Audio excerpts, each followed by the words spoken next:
المغضوب عليهم ولا الضالين آمين اللهم ارزقنا يا رب فهم النبيين وحفظ المرسلين وإلهام الملائكة المقربين في حافظة يا أرحم الراحمين اللهم افتح علينا فتوح العارفين وفقهنا في الدين وعلمنا التأويل واهدنا إلى سواء السبيل. Ya Allah, ya Tuhan kami, kurniakanlah kami kefahaman, ya Allah. Bukakanlah kami pintu hikmahmu, ya Allah.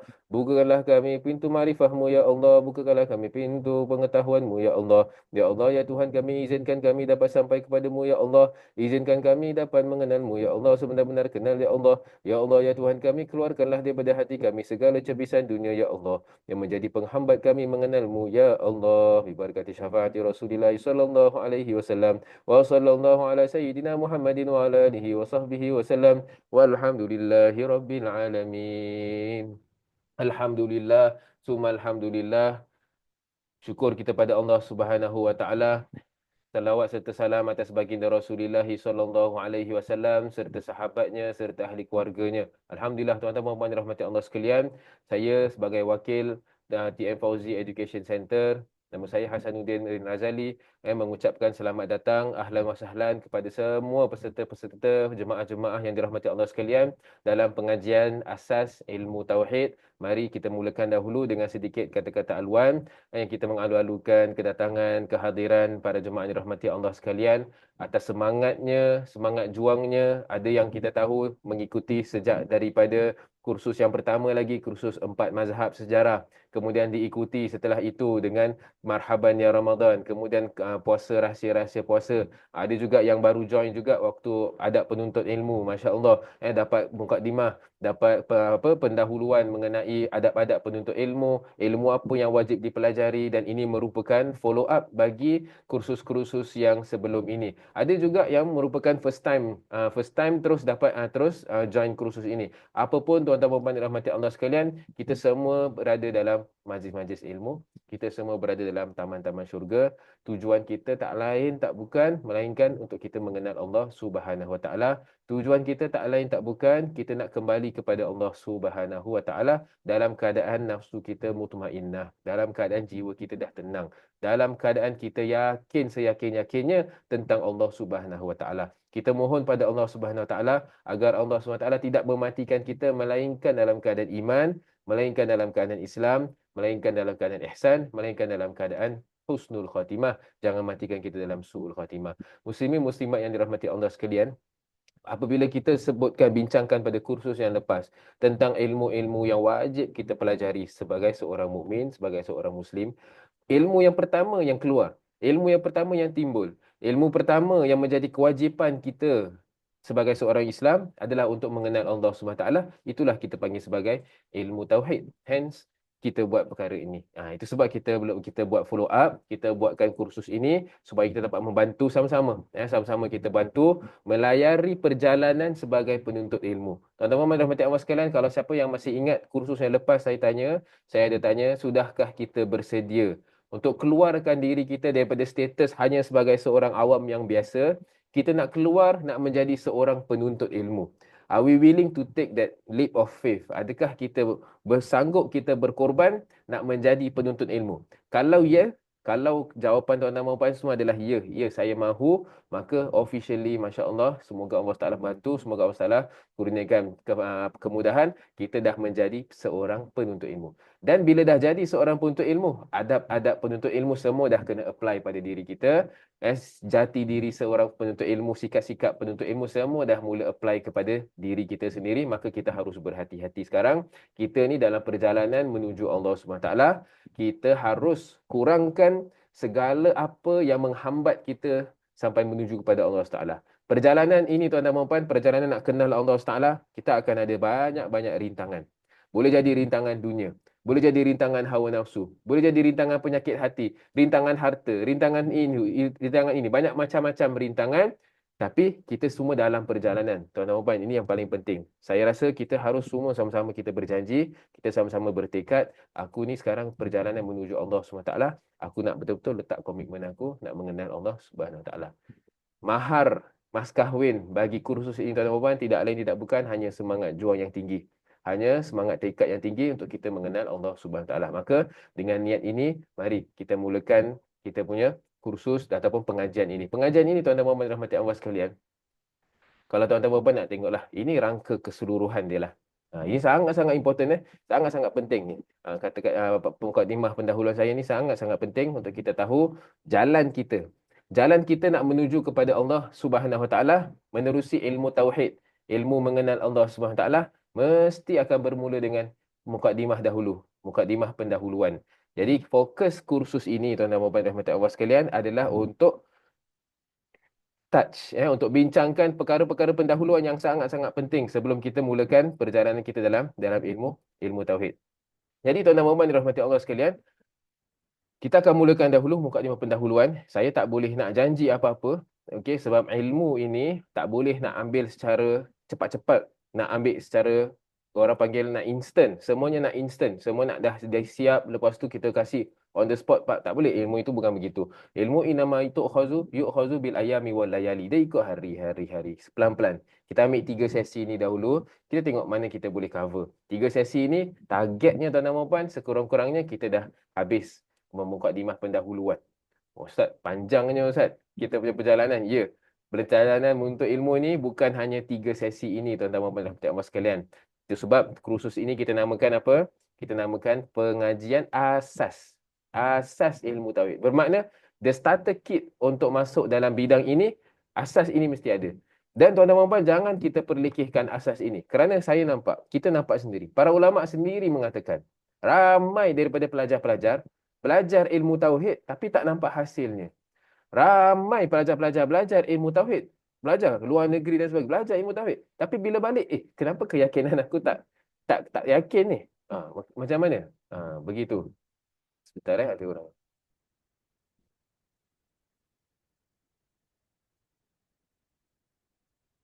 Jadi tuan-tuan dan rahmat Allah sekalian, ni ada AI. Bolehlah, tak boleh. Jadi ramai yang belajar ilmu tauhid tapi tak nampak buah dan hasilnya. Mungkin, ulama kata, mungkin kerana kamu terlepas mukadimah pendahuluan. Dasar-dasar ilmu tauhid kamu belum belajar. Sebab kenapa kamu belajar ilmu tauhid semua kamu tak go through, kamu terus lompat masuk ke bahagian pertama. Terus masuk, Ustaz saya nak belajar ilmu tauhid, okey, terus masuk sifat 20. Terus masuk, belum ada apa-apa mukadimah. Pembayang-pembayang tak ada. Terus masuk pada sifat 20. Ataupun terus masuk kepada tauhid ni, tauhid tu, tauhid ni. Jadi, pembelajaran kita mungkin tak bersistematik. Jadi, tuan-tuan dan puan-puan Allah sekalian, tujuan kita adakan pengajian ini adalah untuk kita tawarkan pengajian secara sistematik. Tuan-tuan dan puan-puan Allah sekalian, para jemaah yang hadir ini, semua nama-nama tuan-tuan dan puan-puan Allah sekalian, semua kita dah catat. Semua sebagai kehadiran, kita ambil kehadiran tuan-tuan dan puan-puan. Dan kita akan follow up. Kita akan follow up tuan-tuan. Walaupun dah lebih 300 orang, saya dan admin akan usahakan yang terbaik untuk kita follow up satu persatu nama yang dapat hadir untuk majlis ini, majlis yang sesi kedua, majlis sesi ketiga. Kalau kita nampak konsisten dan hadir ketiga-tiga majlis, maka kita akan invite khusus untuk masuk ke pengajian yang seterusnya, bermakna level yang seterusnya. Maka nak masuk ke level seterusnya itu syaratnya harus kita kuasai dahulu mukadimah pendahuluan. Tuan-tuan puan, akan rasa, Ustaz, beratnya Ustaz. Kenapa tak buat kursus umum je? Kalau kursus umum, kita tak boleh nak follow up. Kita tak tahu tuan puan peringkat yang mana. Nanti kita tak tahu tuan-tuan puan yang dah pernah belajar, yang dah boleh, dah ready dah bersedia untuk masuk ke peringkat seterusnya. Sayang kalau kita tak follow up. Jadi tuan-tuan puan, tujuan kita ini seperti mana para ulama sebut, para ulama ajarkan kita di Mesir dahulu, adalah untuk follow up. Kita tengok, kita mulakan dahulu dengan majlis yang ramai. Hari tu kursus tu dalam berapa ratus orang dan dah join 700. Tapi yang masuk dalam Zoom 300. Maka dah filter 300 tu. Dalam 300 itu kita jemput masuk ke dalam tauhid. Dan kita tengok lepas tu kita tengok mana yang boleh naik kepada peringkat yang seterusnya, kita akan tawarkan. Jadi tuan-tuan Muhammad rahmati Allah sekalian, kita hanya perlukan satu sahaja, semangat juang tuan-tuan Muhammad yang tinggi. Semangat tekad sebagai penuntut ilmu yang tinggi untuk teruskan perjalanan ini. Tuan-tuan Muhammad rahmati Allah sekalian, rangka keseluruhan kita. Mari kita mulakan. Untuk hari ini dan juga sesi yang berikut, insya-Allah kita akan membahaskan secara terperinci tuan-tuan dan puan. Secara terperinci, very detail insya-Allah tentang 10 dasar ilmu tauhid. 10 dasar ilmu tauhid. Dalam bahasa Arab kita panggil ni mabadi'. Mabadi' tu apa orang panggil dasar. kukuh. Kita nak dapat ground yang kukuh dalam ilmu akidah ini. So kita panggil sebagai al-mabadi' al-asyarah. Jadi yang belajar bahasa Arab, dia akan tahu maksud al-mabadi' al-asyarah bermakna 10 dasar ilmu tauhid. 10 dasar ini tuan-tuan dan puan, kalau kita tak ada, number one, kita punya appreciation dekat ilmu tauhid kurang. Kita akan kurang menghargai ilmu tauhid. Nombor tu, kita tak akan kekal lama dalam perjalanan menuntut ilmu tauhid ini. Kerana apa? Kita belum cukup kenal lagi ilmu tauhid itu tersendiri. Jadi 10 dasar ilmu tauhid. Muqaddimah pendahuluan ini, muqaddimah laksana kepala. Siapa yang tak ada muqaddimah bermakna badannya terpisah daripada kepala. Jadi kita harus ada muqaddimah ini. Jadi tuan-tuan semua dah clear objektif kita pengajian asas ilmu tauhid. Objektif kita apa? Untuk cover sekurang-kurangnya 10 dasar ilmu tauhid. Kalaulah waktu mengizinkan dan boleh kita kita kembangkan sedikit, kita akan masuk bahagian yang pertama, masuk kepada ketuhanan. Nanti saya akan beritahu tentang pembahagian ilmu tauhid ini. Ilmu tauhid ini macam mana dia punya pembahagian dan sebagainya. Yang bahagian pertamanya itu ilahiyat. Semua mengenai ketuhanan, semuanya mengenai Allah, sifat Allah, zat Allah Subhanahu Wa Taala. Yang kita belajar Allah wujud qidam baqa mukhalafatuhu lil hawadisi sampai akhir. Sebelum-sebelum ini kita nyanyi nasyid kan?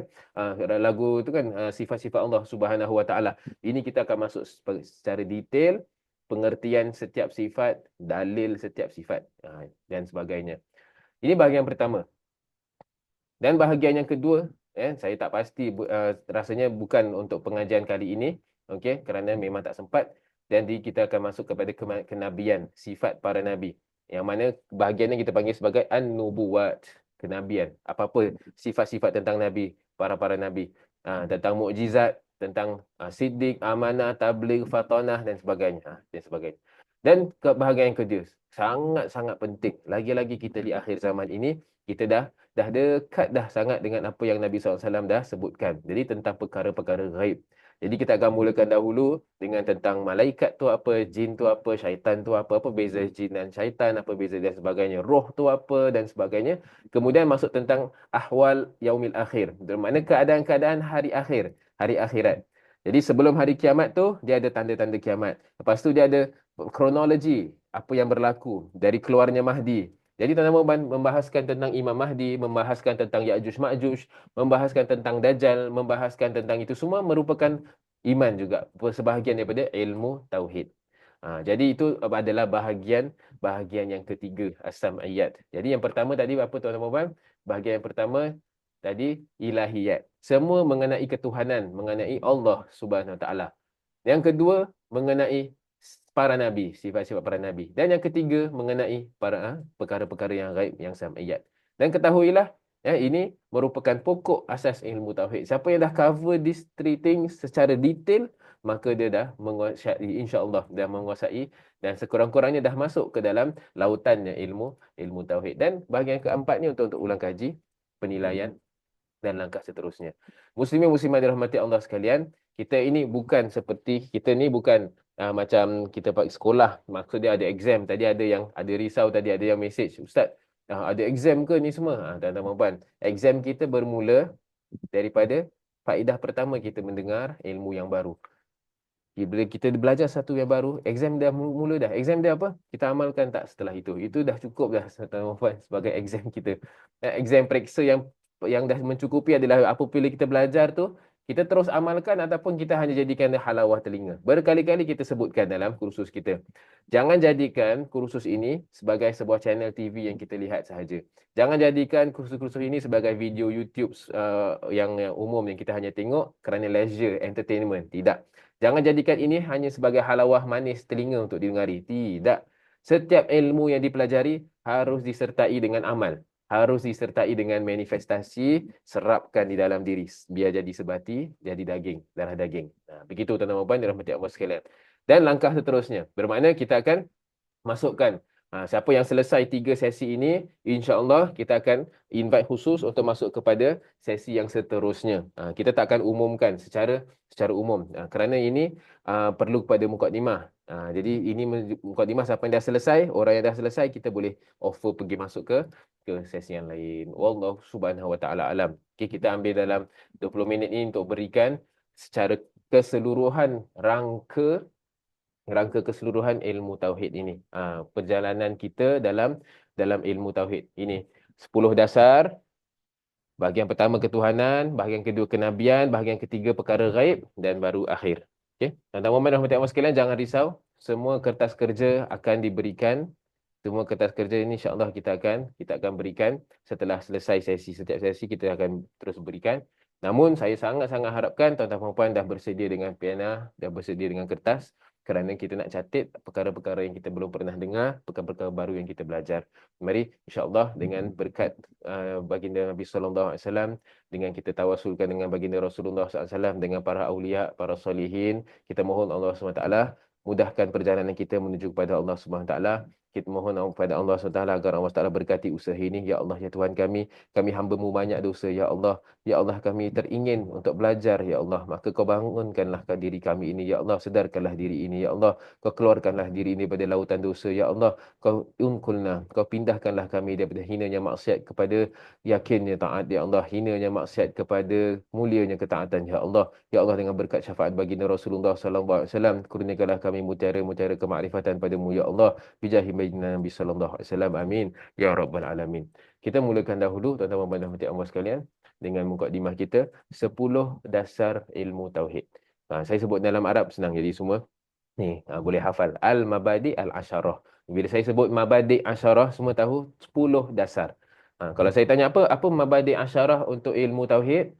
Jadi kita sedang tanya 10 dasar ilmu tauhid. Maka terbentuk dalam 10 soalan ini tuan-tuan dan puan-puan Allah sekalian.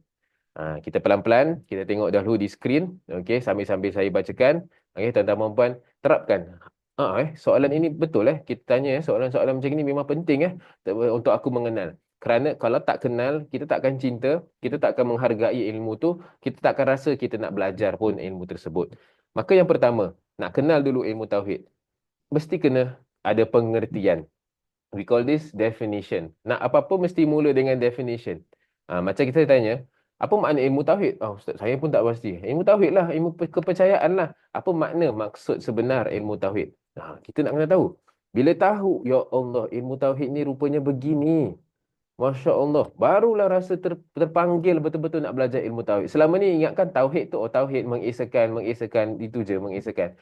Tak cukup dengan itu, tuan-tuan dan puan yang dirahmati Allah sekalian, dia lebih dari itu. Kemudian nombor dua. Ustaz, saya dengar nama ilmu ni banyak macam macam-macam nama ada. Ada ilmu tauhid, ada ilmu akidah, ada ilmu sifat 20, ada ilmu makrifat dan sebagainya. Itu kita akan bincangkan apakah nama-nama panggilannya. Satu ilmu tu dia boleh dikenali lebih daripada satu nama. Jadi kita jangan confuse. Dia ada banyak nama, ada sebab dia. Nanti saya akan kongsikan. Dan yang ketiga, apakah hasil, manfaat ataupun tujuan daripada mempelajarinya? Buah-buahan yang kita nak. Ini sangat penting tuan-tuan dalam mempelajari sebuah ilmu. Mana-mana ilmu pun, kalau kita belajar, we have to set our objectives dahulu. Kita mesti tahu apa yang kita nak capai dahulu. Kalau tuan-tuan kita masuk dalam medan keilmuan ini, tanpa apa-apa target, memang kita akan keluar. Memang tak dapat apa-apa. Ini tuan-tuan, ini sangat-sangat penting. Adab penuntut ilmu, bila belajar, dia mesti tahu apakah buah-buahan yang dia expect to get from this knowledge. Bermakna kalau belajar ilmu tauhid, aku nak capai apa sebenarnya? Mesti ada a set of objectives yang kita nak capai. Itu penting.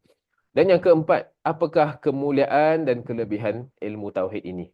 Ini kemuliaan dan kelebihan. Fadil, kita panggil ni fadil, fadilat lah, fadilat ilmu ini. InsyaAllah kita akan membahaskannya. Dan apakah hukum mempelajarinya? Hukum ni, tauhid ni compulsory ke kena belajar? Ke benda ni optional dan sebagainya? Itu kita akan bincangkan.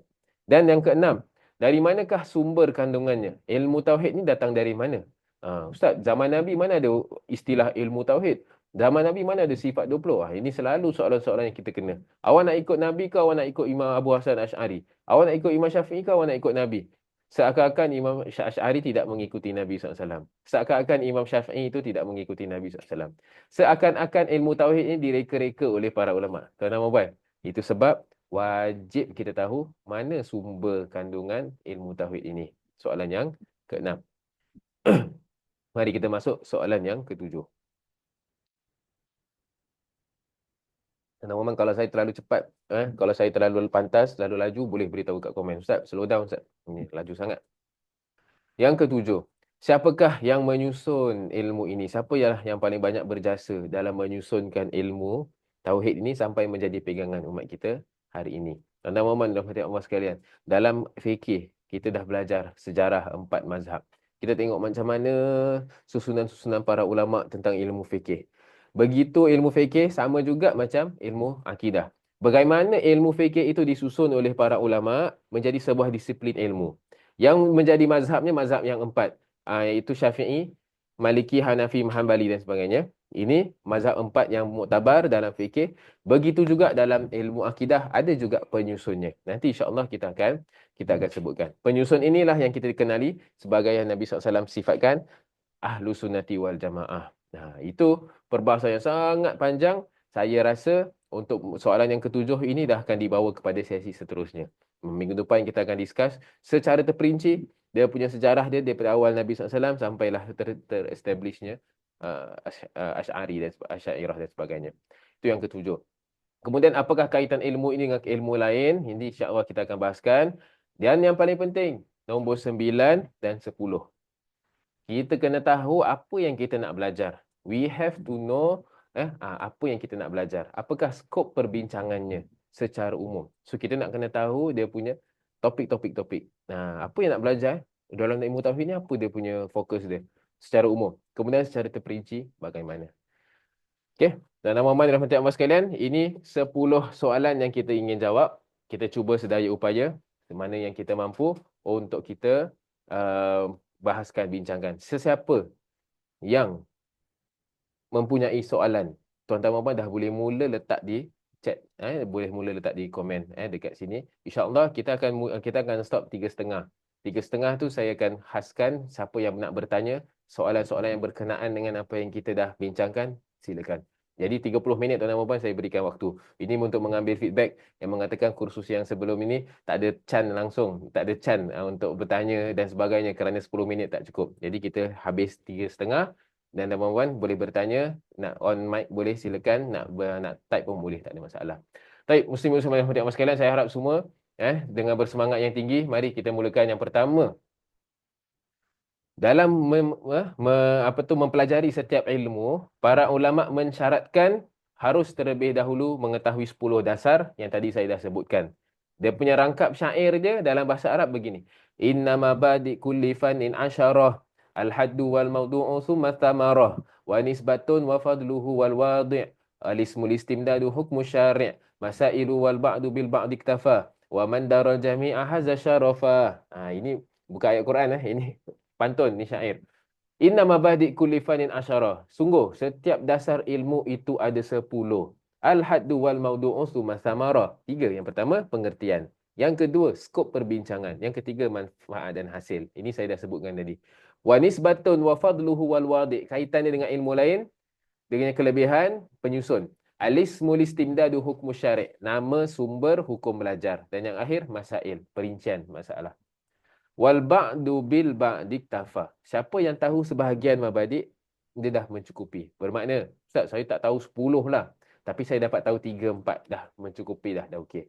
Tapi siapa yang mengetahui semua 10-10 tu, dia akan mencapai kemuliaan, keberkatan ilmu itu. Tuan-tuan puan akan nampak perbezaan. Tuan-tuan puan belajar ilmu tauhid bersama dengan mabadi' 10 dasar dengan tuan-tuan puan belajar tanpa 10 dasar ini. Tuan-tuan puan dirahmati Allah sekalian. Tuan-tuan akan rasa totally different. Yang kita akan merasakan keyakinan yang totally different, berlainan. Kerana kita dah belajar mabadi' dahulu. Mari kita mulakan dengan ini. Kita bertunggu-tunggu pengertian ilmu tauhid. Inilah yang diertikan oleh ilmu tauhid. Banyak takrif, definisi ilmu tauhid. Namun yang menjadi sepakat para ulama tauhid, yang menjadi silibus kita belajar di kitab Ummul Barahin, di kitab-kitab Nurul Zalam, Syarah Kharidah Bahiyah, Hasyiatul Bajuri ala Jauhari Tauhid dan sebagainya, ini adalah takrif yang dipegang. Tauhid itu apa tuan-tuan? Tauhid itu adalah al-ilmu bil aqaidi ad-diniyati al-muktasabati anil adillatil yakiniyah. Ilmu yang berkaitan dengan pegangan agama. Itu saja. Tauhid itu adalah ilmu tentang pegangan kita. Pegangan kita. Yang diambil daripada dalil-dalil yang yakin. Diambil daripada dalil-dalil yang yakin. Bermakna, tuan-tuan dan puan, tauhid itu adalah kita ilmu, mengetahui. Tentang apa? Pegangan-pegangan agama. Bermakna our belief system. Cara kita pandang alam, cara kita percaya, cara kita tengok alam ini, cara kita perceive this world, pegangan kita, prinsip kita. Itu adalah tauhid. Apa-apa perlu kena mengena dengan prinsip, itu adalah dipanggil sebagai tauhid. Tapi prinsip ini bukan sebarang prinsip. Dia diambil daripada dalil-dalil yang yakin. Dalil-dalil yang kuat yang yakin daripada Quran, daripada hadis. Dari Quran dengan hadis. Dan Quran dengan hadis kita ambil melalui nas yang muhkam. Makna muhkam ini yang jelas, makna dia jelas sejelas-jelasnya, 100%. Bermakna tak ada samar-samar. Saya bagi contoh, kalau Allah Taala sebutkan dalam surah Al-Ikhlas, Qul huwallahu ahad. Qul huwallahu ahad, katakanlah Allah SWT itulah Maha Esa. Itu nas bermakna teks yang jelas makna dia 100%. Maka kita bina keyakinan kita atas teks-teks ini, atas ayat-ayat Quran ini, hadis-hadis Nabi SAW. Ini nama dia muhkam. Saya rasa, saya pasti ini mungkin first time kita dengar kalimah ini, muhkam, ini bahasa Arab. Muhkam ini bermakna yang 100% straightforward, makna dia jelas. Tak ada takwil, tak payah nak takwil, tak payah nak tengok makna kedua, ketiga, tak ada. Yang straight, direct. Jadi tuan-tuan dan puan, kalau saya tanya apa pengertian ilmu tauhid, senang jawapan dia. Ilmu berkaitan pegangan kita, ambil daripada dalil yang yakin. Kalau saya jadi tuan-tuan dan puan, saya akan pecahkan itu 3. The first one, ilmu. Yang second one, pegangan. Yang ketiga, dalil-dalil yang yakin. Jadi bila saya sebut ilmu, tuan-tuan dan puan, tak cukup tau kalau kita hanya tahu sikit-sikit je, tak boleh. Itu masih syak lagi, 50%. Dia mesti yakin 100%. Ini pengertian ilmu tauhid. Mari kita teruskan. Tuan-tuan dan puan, bila kita berikan perumpamaan ini, insya-Allah mudah-mudahan kita lebih memahami. Ilmu tauhid ini laksana kita tengok dia laksana ni akar. Kita tengok sebuah pokok tu mesti ada akarnya. Maka akarnya itu adalah akidah. Akidah itu macam tadi saya sebut, pegangan-pegangan dalam agama. Inilah kita panggil sebagai ilmu tauhid. Kalau tuan-tuan dan tengok balik betul-betul hadis Jibril yang kita kongsikan tentang bagaimana Jibril tanya pada Nabi SAW, berilah tahu aku tentang iman, tentang Islam. Kita akan tahu ini adalah rukun iman. Itu tuan-tuan dan puan Allah sekalian. Kalau nak berikan perumpamaan macam ginilah. Akar kita adalah akidah. Bermakna kalau akar kita tak kuat, jangan harap pokok itu boleh tumbuh. Kalaulah akar kita itu tak diberikan, tak disiram airnya dengan air taufik dan air hidayah, dengan airnya ilmu, kalau tak, akar dia akan mula-mula dah makin lemah-lemah, lepas tu dia terus dah tak boleh, dah layu, terus dah tak boleh bertumbuh. Kalau tak tumbuh, takkan ada ranting dan dahan. Ranting dan dahan dia adalah syariat kita. Nampak, tuan-tuan dan puan, nampak dia dah mula keluar, dah mula zahir. Yang zahir ini adalah amalan kita di luar. Itu adalah syariat. Kita harus belajar ni ilmu apa ni tuan-tuan dan puan? Ini ilmu fikih. Inilah kita panggil rukun Islam. Rukun Islam. Okay? Inilah yang kita panggil sebagai rukun Islam. Sekarang ini, kalaulah akar kita kuat, akar dah kuat, kemudian ranting dia pun tumbuh, dan kita jaga dengan betul, barulah dia akan membuahkan hasil. Buah dia adalah buah hakikat tau. Hakikat ilmu tasawuf. Barulah kita akan mula menyaksikan kebesaran Allah Subhanahu Wa Taala. Baru akan nampak cahayanya Allah Subhanahu Wa Taala. Yang mana kalau dah nampak, kita dah tak boleh nak patah balik dah. Dah yakin seyakin-yakinnya. Ini adalah rukun ihsan. Kenapa kita kata yakin? Nabi SAW sebutkan dalam hadis Jibril juga, an ta'budallaha ka'annaka tarah fa illam takun tarahu fa innahu yarak. Engkau tu beribadah kepada Allah Taala seakan-akan kau melihat Allah Subhanahu Taala. Tapi kalau kau tak dapat lihat Allah Taala, ketahuilah sekurang-kurangnya Allah Taala tu melihat kamu. Inilah rukun ihsan, ilmu tasawuf.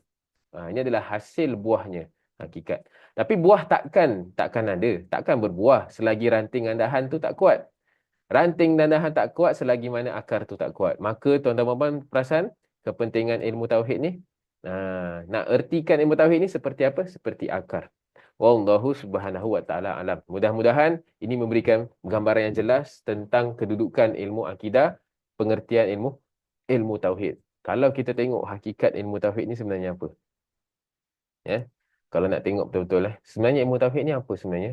Ilmu tauhid ni kita nak kukuhkan kita punya la ilaha illallah Muhammadur Rasulullah. Dan Ramadan bila selama ni setiap hari kita belajar, kita zikir la ilaha illallah, la ilaha illallah, apakah hakikat la ilaha illallah tu yang tersemat dalam diri kita? Adakah kita ucapkan kosong-kosong ataupun kita ucapkan dengan penuh keyakinan? Al-Imam Abu Bakar Ash-Shibli, anak muridnya Junaid Al-Baghdadi, dia pernah sampai satu ketika tu dia dah terlalu syok dalam zikir la ilaha illallah tu, sampaikan dia tengok orang lain semua cakap la ilaha illallah, dia kasih hadiah, dia kasih gula-gula. Siapa kata la ilaha illallah, dia kasih gula, dia kasih harta. Kerana dah syok sangat dengan makna la ilaha illallah. Tapi lama kelamaan dia tengok semua orang cakap la ilaha illallah kerana nak harta dia. Lepas tu dia akan cakap, siapa ucap la ilaha illallah tapi hanya kerana nak hartaku, aku akan pancung kepala dia. Maksud dari situ, orang dah sebut la ilaha illallah dah tak ada nilai dah dia orang punya la ilaha illallah tu. Jadi tuan-tuan dan puan, belajar ilmu tauhid, kita letakkan kat nota kat tepi. Aku belajar ilmu tauhid nak naikkan nilainya la ilaha illallah dalam diriku.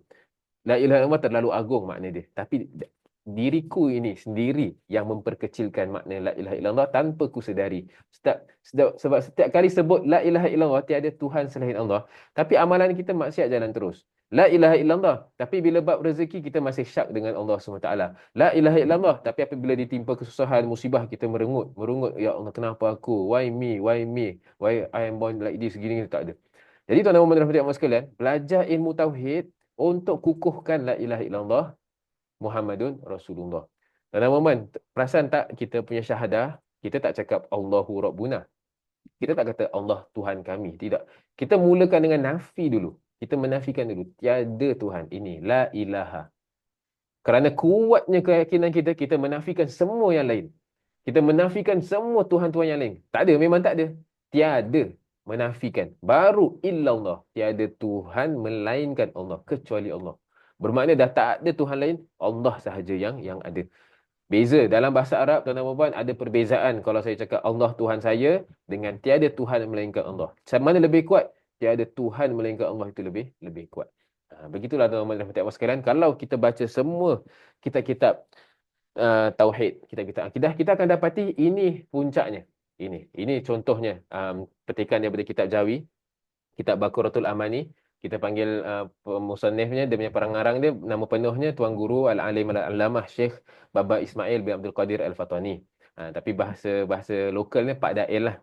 Siapa yang pernah belajar di pondok, dia akan tahulah ini Pak Dail. Pak Dail ni seorang ulama Mekah yang sangat-sangat masyhur. Alhamdulillah, kami dikurniakan rezeki untuk berjumpa dengan anak murid punya anak murid. Jadi dia belajar dengan seorang anak murid, belajar dengan anak murid ni. Kita belajar Baqaratul Amani sebahagiannya dengan Baba Faisal Ad-Dahlawi. Baba Faisal belajar dengan gurunya sampailah ke Baba Pak Dail. Begitu.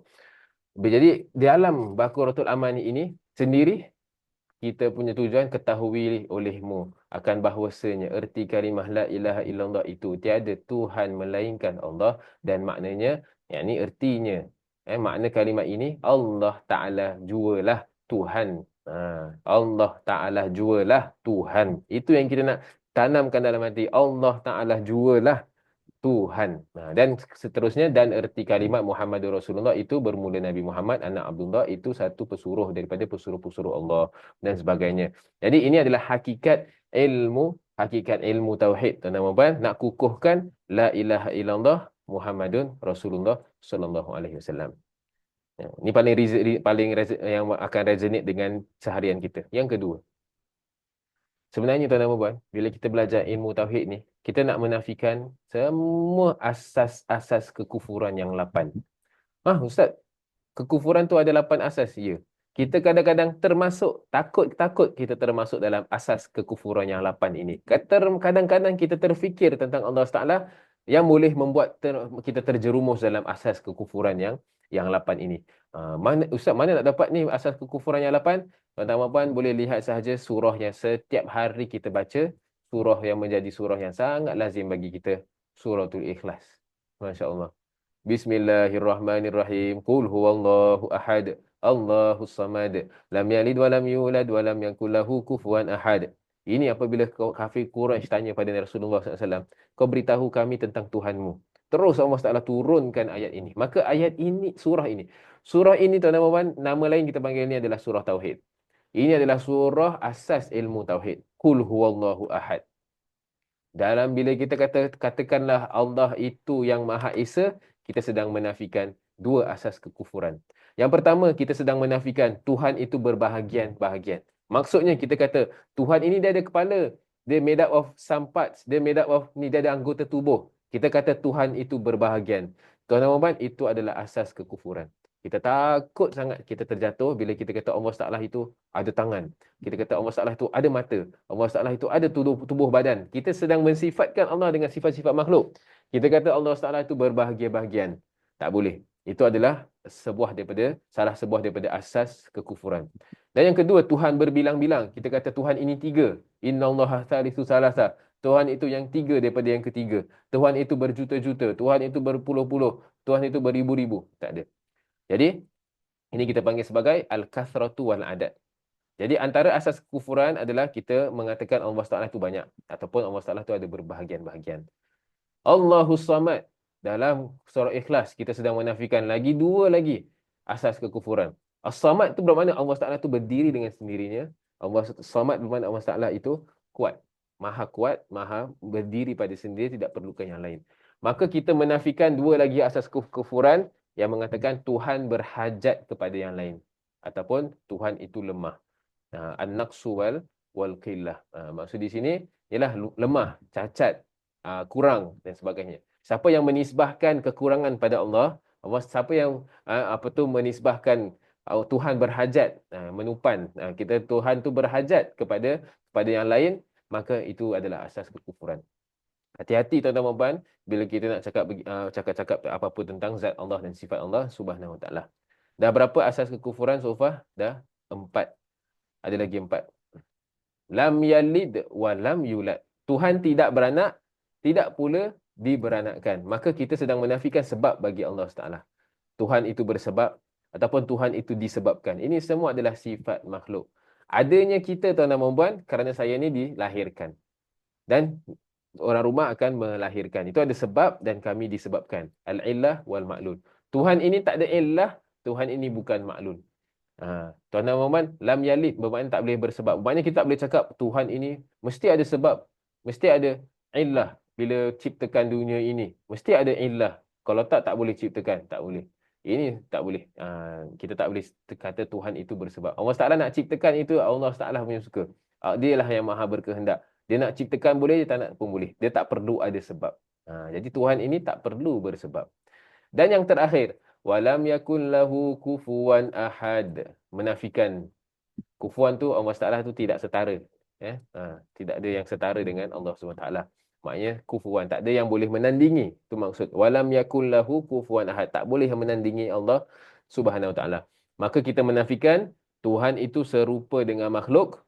Tuhan dapat dibandingkan dengan makhluk. Contoh, bila kita kata Tuhan itu duduk. Mana Tuhan tu serupa dengan makhluk? Duduk itu adalah sifatnya makhluk. Maksud dia apa tuan-tuan? Kalau saya duduk, mesti ada tempat yang saya duduk. Bermakna kerusi saya tu mungkin lebih besar daripada saya. Sebab kalau saya nak duduk, kerusi tu lebih kecil, tak dinamakan duduk. Dan kita tak boleh kena hati-hati bila kita kata Tuhan. Ada orang kata Tuhan itu duduk. Tuhan itu bersemayam. Tuhan itu turun ke langit dan sebagainya. Hati-hati dengan perkataan-perkataan tersebut kerana takut terjatuh dalam lembah tajsim dan juga tashbih. Tashbih tu bermakna Tuhan itu serupa dengan makhluk. Tashbih sama, syabih. Wan nazir, setara dibandingkan dengan makhluk. Maka hakikat ilmu tauhid tuan-tuan dan puan adalah apa? Setelah ini bila dah belajar ilmu tauhid, setiap kali baca suratul Ikhlas, baca dengan keyakinan yang baru, baca dengan keyakinan yang utuh. Aku menafikan Tuhan itu berbahagian-bahagian, berbilang-bilang. Aku menafikan Tuhan itu berhajat dan Tuhan itu lemah. Aku menafikan Tuhan itu bersebab dan disebabkan. Aku menafikan Tuhan itu serupa dan dibandingkan. 8 asas kekufuran yang ada. Wallahu subhanahu wa ta'ala a'la wa a'lam. Ini adalah hakikat ilmu tauhid. Selesai kita pada pengertian. Okey, masya-Allah. Faridatul Faraid nanti kita bahaskan. Faridatul Faraid itu dituliskan, dia punya intipatinya sama. Ya, intipatinya sama. Dia adalah kitab asas dalam ilmu tauhid, Faridatul Faraid. Ada juga. Jadi kursus kita ini menghimpunkan beberapa sumber-sumber ilmu, kitab-kitab rujukan yang utama. Contoh Faridatul Faraid, ya betul, dan juga Ummul Barahin, dan juga Baqaratul Amani, dan juga Syarah Kharidah Bahiyah, dan juga Aqidatul Awam Nurul Zalam, Tuhfatul Murid, Jawharatul Tauhid dan sebagainya. Dan yang merumuskan banyak kita ambil faedah daripada kitabnya Ustaz Muhadir Haji Jul, Ustaz Muhadir, pengenalan asas. Dan inilah rujukan-rujukan yang insya-Allah dalam apa-apa boleh rujuk. Saya cuma merumuskan dan memudahkan. Sekarang kita masuk kepada bahagian yang kedua, nama-nama ilmu tauhid. Nama-nama ilmu tauhid ini senang je kaedah dia. Kasratul asma' tadullu ala syarafil musamma. Banyaknya nama menunjukkan mulianya yang dinamakan itu. Ha. Banyaknya nama menunjukkan mulia. Kalau orang tu ada banyak nama, Al-Quran ada banyak nama. Furqan, Huda. Tu maknanya Quran tu sangat mulia. Sama juga macam ilmu Tauhid. Jadi ilmu Tauhid, memang nama utamanya adalah ilmu Tauhid. Kenapa? Makna Tauhid itu, tuan-tuan dan puan, mengesakan. Apa makna Tauhid? Tauhid bermakna mengesakan. Mengesakan. Tawahhada yuwahhidu. Mengesakan. Ustaz, sejak bila Allah Taala itu banyak sampai kita perlu menyatukan dan mengesakan? Jawapannya, tak pernah pun. Mana ada Allah Taala itu banyak sampai kita perlu mengesakan? Tidak. Maksud mengesakan itu ni, dalam hati ini. Dalam hati ini penuh dengan kekotoran-kotoran maknawi, penuh dengan fikiran-fikiran yang tak benar, penuh dengan akidah-akidah yang batil, maka kita punya hati inilah yang kita perlu mengesakan Allah Subhanahu Wa Taala. Allah Taala memang esa pun. Allah Taala memang esa. Orang tu kafir ke tak, Allah Taala memang esa. Jadi maksud tauhid itu adalah mendidik hati untuk mempercayai Allah Taala tu Maha Esa. Itu maksud dia. Nah, itu mana ilmu tauhid. Yang kedua, ilmu akidah. Ilmu ilmu akidah. Apa makna akidah, tuan-tuan dan puan? Ini sangat penting. Akidah tu datang daripada kalimah akad. Akad bermakna ikat. Bermakna ilmu akidah ini adalah ilmu yang mengikat dan menyimpulkan dengan simpulan-simpulan keyakinan. Ilmu akidah ni, tuan-tuan dan puan, kita nak buat apa sebenarnya? Kita nak ikat dalam hati. Dengan ikat mati pun yang tak boleh terlerai. Ikatan-ikatan keyakinan. Bermakna Allah itu wujud, satu ikatan. Allah Taala itu qidam, satu ikatan. Allah Taala itu baqa', satu lagi ikatan. Allah Taala begitu. Sampai berapa banyak ikatan? Nanti kita akan kongsikan. Berapa banyak ikatan yang perlu kita ikat supaya dia menjadi ilmu akidah yang utuh. Jadi, akadah, ikat bermakna ikat, simpul. Dengan simpulan yang mati. Simpulan mati. Ini adalah ilmu akidah. Yang ketiga, ilmu kalam. Ada orang panggil, ada ulama pun menamakan dia ilmu kalam. Kerana apa? Banyak sebab, ada 5 sebab. Tapi kita sebutkan satu je lah. Antara sebabnya adalah ni. Sebab waktu tu pernah terdapat perbahasan panjang tentang sifat Allah kalam. Kalam tu maha berbicara. Allah Taala tu maha berbicara. Jadi kat waktu tu zaman Imam Ahmad bin Hanbal, zaman ulama-ulama, banyak yang membincangkan tentang sifat Allah kalam tu.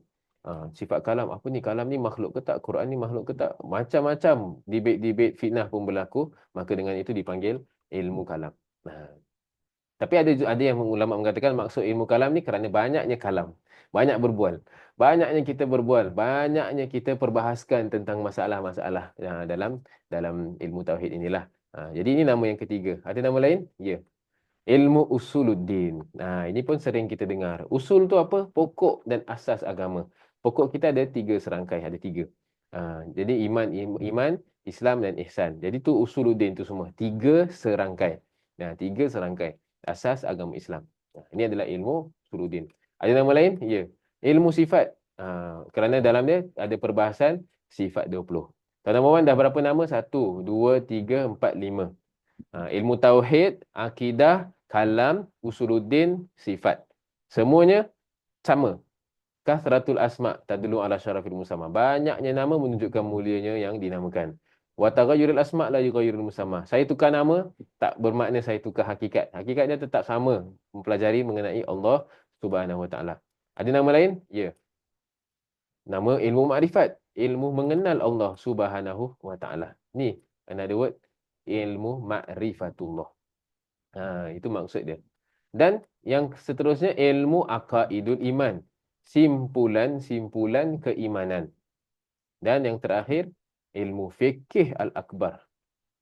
Ini yang antara nama yang paling lama. One of the oldest, one of the first few names of ilmu tauhid ini adalah ilmu fikih al-akbar, dinamakan sendiri oleh al-Imam Abu Hanifah, mazhab Hanafi. Imam Abu Hanifah kata, fikih itu apa tuan-tuan? Fikih itu bukan hanya hukum hakam, maksud asal fikih. Fikih bermakna faham. Makna fikih itu faham. Jadi nak faham sebenar faham adalah memahami mengenai Allah SWT. Jadi ini pahaman yang teragung. Al-Akbar. Pemahaman yang teragung. Wallahu subhanahu wa ta'ala alam.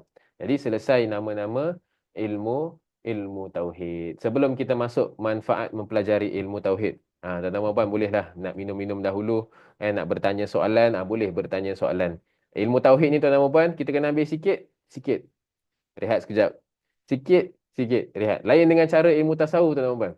Ilmu tasawuf kita boleh go terus sampai habis. Daripada first sampai habis, terus je. Ilmu tasawuf. Sebab dia kena mengenai dengan kelembutan hati. Bila bab kelembutan hati tu senang. Hati lembut nak terima. Senang. All the way. Ilmu akidah ni kita nak simpulkan. Bila nak simpul tu kena simpul satu persatu, kena pelan-pelan. Jadi tuan-tuan dan puan, siapa nak minum teh dulu, silakan minum teh. Nak minum dulu boleh, silakan. Siapa yang ada soalan boleh bertanya. Boleh tanya di ruangan komen. Dan mungkin dalam seminit kita akan sambung lagi, insya-Allah.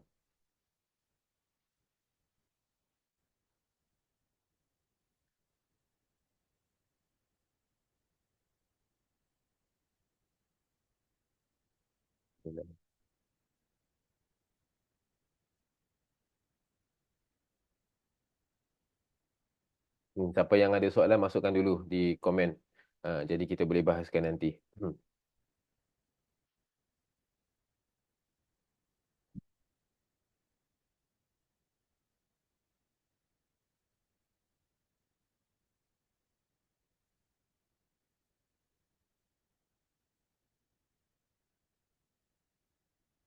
Ya, betul. Ah, apakah bahaya dalam akidah yang Ustaz sebutkan tadi selain tashbih?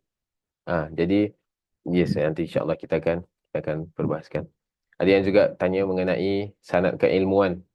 Dari segi maksudnya sanad keilmuan tu dari siapa kita belajar ilmu. Bagus tuan-tuan dan puan. Apa bila kita tanya tentang sanad keilmuan, alhamdulillah, semua alhamdulillah, dari segi sanad keilmuan kita dapat belajar asas-asas ilmu akidah itu di bangku madrasah, di Madrasah Al-Junid Al-Islamiyah. Kemudian kita lanjut dengan talaki khusus dengan Ustaz Ahmad Syamsuddin, guru kita di Madrasah Al-Junid, Ustaz Ahmad Syamsuddin. Kita dapat belajar kitab Aqidatul Awam, dapat khatam. Kemudian disusuli dengan Al-Ajibah Al-Ghaliyah, dapat khatam. Itu Ustaz Ahmad Syamsuddin. Dan juga seterusnya belajar dengan Ustaz Hashim Masnin. Semua masih ada tuan-tuan dan puan. Ini semua permata mutiara-mutiara yang kuat dalam ilmu akidah dan tauhid. Tuan-tuan puan kena carilah. Jadi yang pertama tadi Ustaz Ahmad Syamsuddin, kedua Ustaz Hashim Masnin. Ustaz Hashim Masnin alhamdulillah dapat kita pelajari kitab Nurul Zolam, Ta'limu Ta'lim, Nurul Zolam, Syarah Kitab Awam, alhamdulillah khatam.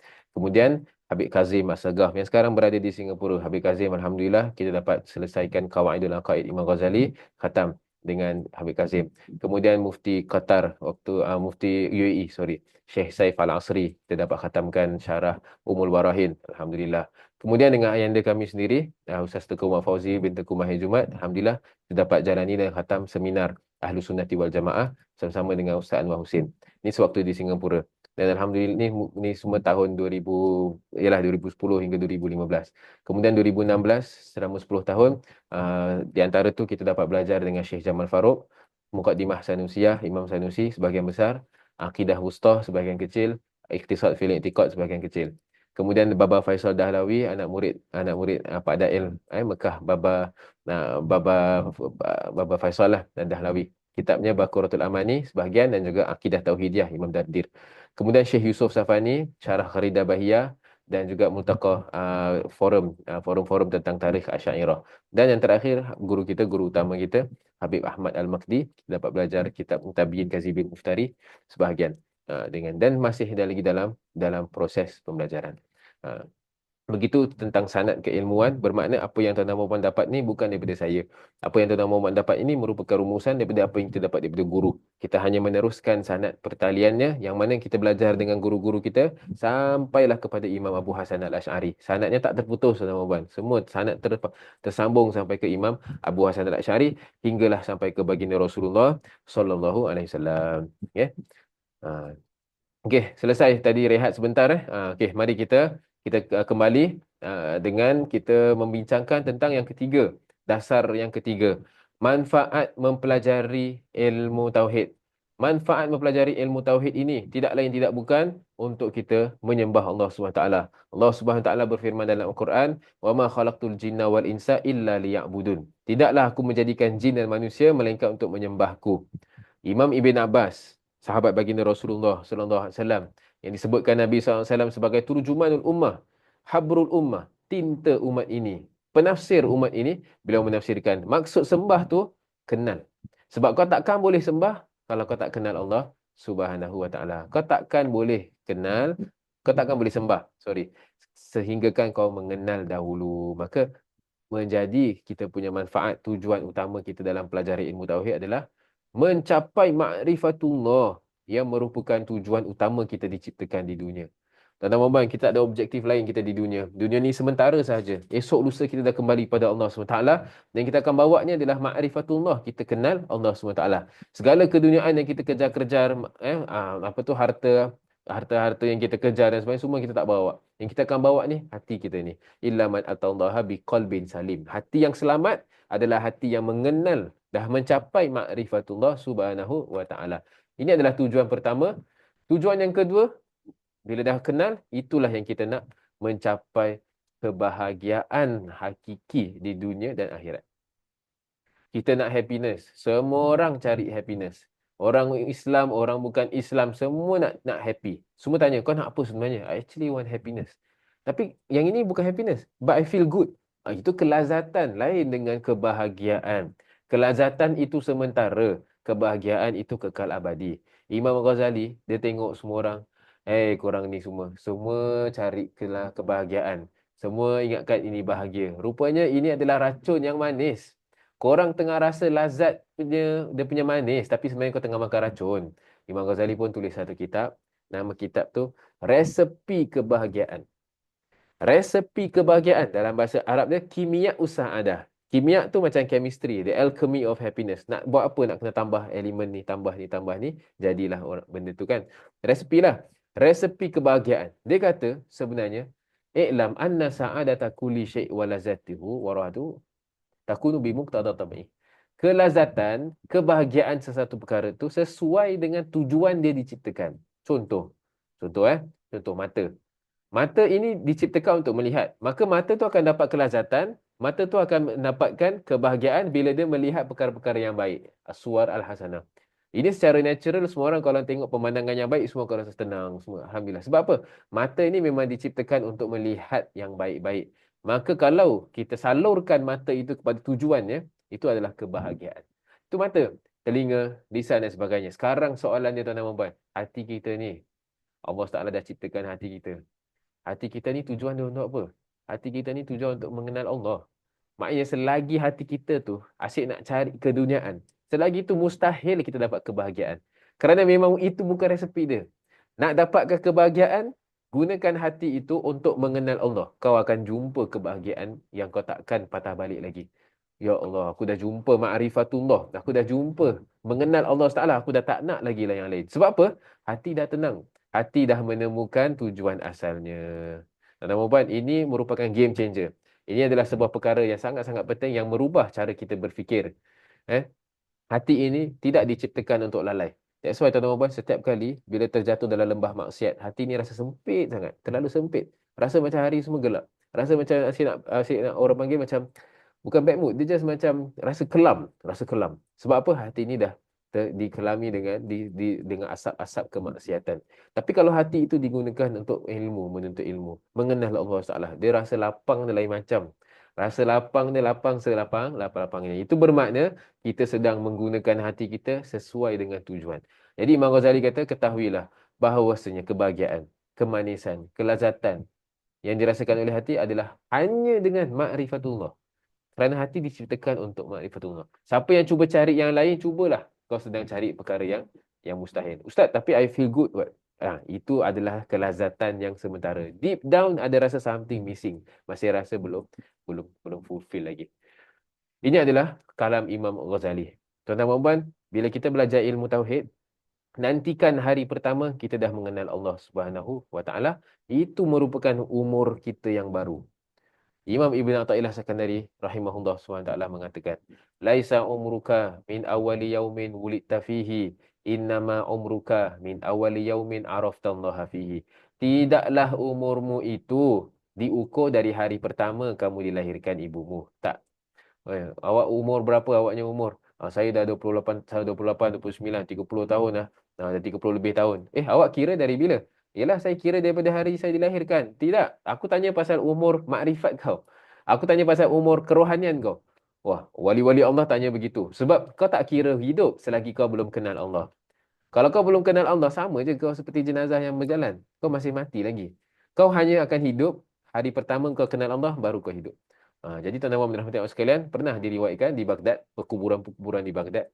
Orang jalan tengok batu nisan, Syekh Fulan bin Fulan, lahir pada tahun, contoh 2023 dan meninggal 2025. 2 tahun je. Tapi kita tahu Syekh ni dah beruban dah. Syekh ni dah umur 80 lebih tahun. Orang ahli sufi kata, ini batu nisan ni menunjukkan tentang umur makrifat dia. Umur kerohanian dia. Dia kenal Allah, dia kenal Allah Taala 2 tahun sebelum dia meninggal, dia bertemu dengan guru. 2 tahun sebelum dia meninggal baru dia dapat guru, dia belajar, dia capai keyakinan yang dia tahu Allah SWT itu adalah Maha Esa. Dia capai kemakrifatan pada Allah SWT. Waktu itulah dikira dia punya umur dia. Bukan umur dia 1990 plus, 1960 plus. Tidak. Umur dia kenal Tuhan. Begitulah tuan-tuan dan mati Allah sekalian. Imam Asy-Syafi'i rahimahullah SWT. Beliau berkata, Hayatul fata wallahi bil ilmi wa tuqa illam yakuna la'tibara li zatihi. Maksudnya, kehidupan seseorang itu hanya dengan ilmu dan takwa. Ilmu kalau tak ada, takwa kalau tak ada, tak kira dah kau punya hidup tu. Wa man tajarra man lam yazuk murata'allumi sa'atan tajarra zulal jahli tulah hayatihi wa man fatahu ta'lim waqta syababihi fakabbir alaihi arba'an li wafatihi. Siapa yang tak pernah rasa pahitnya belajar, maka tahanlah kau keperitan jahil seumur hidupmu. Siapa yang terlepas belajar waktu muda, waktu tua pun tak terbelajar juga, maka lebih baik aku angkatkan takbir, 4 takbir untukmu. Apa tu 4 takbir untukmu? Solat jenazah. Imam Syafi'i kata orang yang tak belajar sama seperti jenazah yang berjalan. Jadi solat jenazah 4 takbir saja. Begitulah tuan-tuan dan puan-puan sekalian. Jadi manfaat kita mempelajari ilmu tauhid adalah untuk kita mencapai kebahagiaan hakiki di dunia akhirat, mencapai ma'rifatullah subhanahu wa ta'ala. Wallahu subhanahu wa ta'ala alam. Dan yang ketiga, ini sangat-sangat penting. Syekh Ramadan Al-Buti sebutkan dalam kitab Kubra Yakiniyat Al-Kubra. Kubra Yakiniyat Al-Kauniyah. Kita ni belajar ilmu tauhid sebenarnya. Kita sedang laksanakan amanah kewajipan kita. Kita sedang mensyukuri nikmat akal yang Allah SWT telah berikan pada kita. Bila Allah SWT berikan nikmat akal pada kita, ini bukan hanya hadiah, tapi ini adalah amanah. Jadi dialah yang telah menciptakan manusia, memuliakannya dengan amanah yang sangat berat. Yang sangat berat, amanah akal.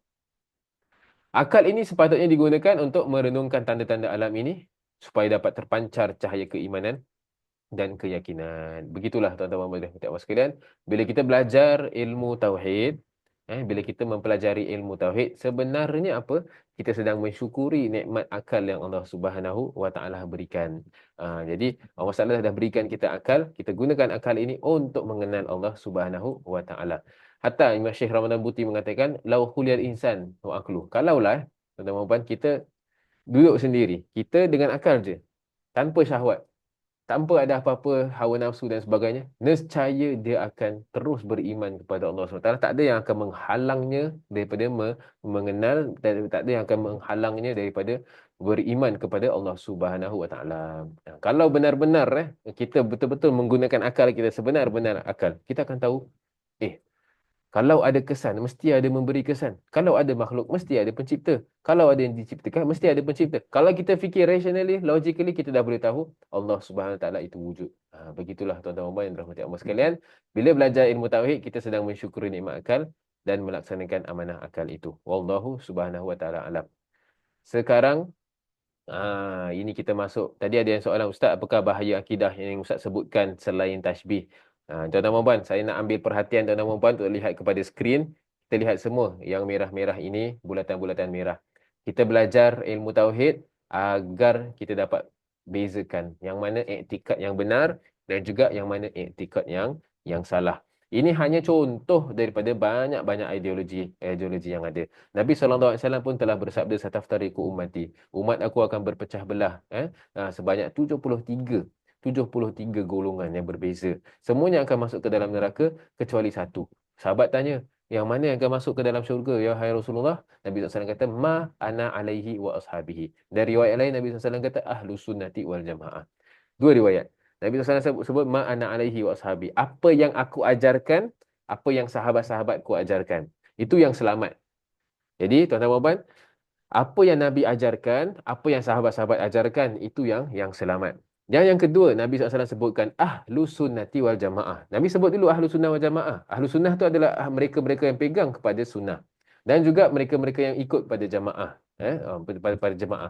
Jadi sahabat tanya, apakah ahlu sunnah wal jamaah? Baru Nabi SAW jawab, ma alaihi ana wa ashabi. Apa yang aku ajarkan, apa yang sahabat-sahabatku ajarkan.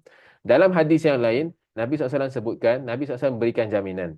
Lan tajtami'a ummati ala dolalah. Lan tajtami'a ummati ala dolalah. Jadi semua dalil-dalil harus ditulis, tuan-tuan, harus dicatat. Dalil yang ketiga ni Nabi SAW sebutkan, lan tajtami'a ummati ala dolalah. Umatku takkan bersekongkol dalam kekufuran, dalam kesesatan. Nabi SAW sebutkan, umat aku takkan sepakat dalam kekufuran. Bermakna, tak mungkin semua orang kafir, semua orang Islam yang sekarang ni, semua awak kata bid'ah, semua awak kata sesat, semua awak kata kafir, semua awak kata syirik. Susah tuan-tuan dan puan, tak boleh. Nabi SAW dah sebut, lan tajtami'ah ummati ala dolalah. Ini adalah jaminan hasanah, immunity yang Nabi SAW sebutkan. Kalau kau nak tahu pendapat yang kuat, kalau kau nak tahu pendapat yang pegangan yang kuat, kau tengok zaman sezaman apakah pegangan dia. Diturunkan daripada zaman baginda Rasulullah SAW, turun ke para sahabat. Sahabat diturunkan pada tabi'in. Tabi'in menyusun. Jadi tuan-tuan, kita harus tahu sejarah. Bila kita dah tengok zaman tabi'in, dah mula penyusunan, dah mula penulisan. Bila dah susun, jadilah silibus. Dah jadi sebuah silibus, jadilah sebuah disiplin ilmu. Nama dia ilmu akidah, ilmu tauhid. Tuan-tuan dan puan, kita tak boleh cakap, awak ni belajar ilmu tauhid ni, zaman Nabi tak ada. Awak ni belajar ilmu sifat 20, zaman Nabi tak ada. Zaman semua, daripada awal sampai habis, kita asyik cakap, zaman Nabi tak ada. Tuan-tuan dan puan, namanya mungkin tak ada. Ilmu tauhid, ilmu akidah. Namanya mungkin, disiplin, the system mungkin tak ada. Tapi kandungan itu ada ke tidak? Kandungan ada ke tidak? Ada. Sebagaimana kita kata fikih, mana ada zaman Nabi ada mazhab Syafi'i itu semua? Betul. Tapi kandungannya, apa yang mazhab Syafi'i ajarkan, hukum hakamnya semua ada tak dalam mazhab Nabi, dalam zaman Nabi? Ada ke tidak? Ada. Maka kandungan itu disusun dan susunan itu tak ada masalah. Susunan itu tak adalah di istilah bid'ah, tak boleh susun. Mana boleh kita cakap gitu. Kita belajar ni ilmu ulama secara berkurun lamanya. Dah 1400 tahun tuan-tuan, ulama susunkan ilmu tauhid. Susun. Tak mungkin itu semua sesat. Tak mungkin itu semua bid'ah, tak mungkin itu semua kufur dan syirik dan sebagainya. Tak boleh tuan-tuan macam gitu, tak boleh. Kita ni belajar ilmu tauhid ini, kita bukan nak mengkafirkan orang, tidak. Kita belajar ilmu tauhid ni bukan nak membid'ahkan, menyesatkan, syirik sana, syirik sini. Ini tak boleh, itu tak boleh. Tidak, tuan-tuan. Ilmu tauhid ini tadi kita dah sebutkan daripada awal. Nak simpulkan dengan simpulan keyakinan dalam hati kita. Nak simpulkan dengan simpulan-simpulan keyakinan dalam hati kita. Jadi, bila belajar ilmu tauhid, kita akan tahu yang mana satu kufur. Tadi kita dah belajar tentang asas kekufuran yang 8 tadi. Yang mana yang antaranya berikan Allah Taala itu berbahagian, Allah Taala itu berbilang-bilang, Allah Taala itu lemah, Allah Taala itu berhajat kepada makhluk, Allah Subhanahu Wa Taala itu ini, Allah Taala itu dan sebagainya. Ada 8. 8 asas kekufuran. Ini kita dah bahaskan tadi. Ilhad pula atheism yang mengatakan Tuhan itu tak ada. Dunia ini datang dengan randomness. Semuanya ialah randomness. Dan atheism ni pun ada banyak dia punya types dia.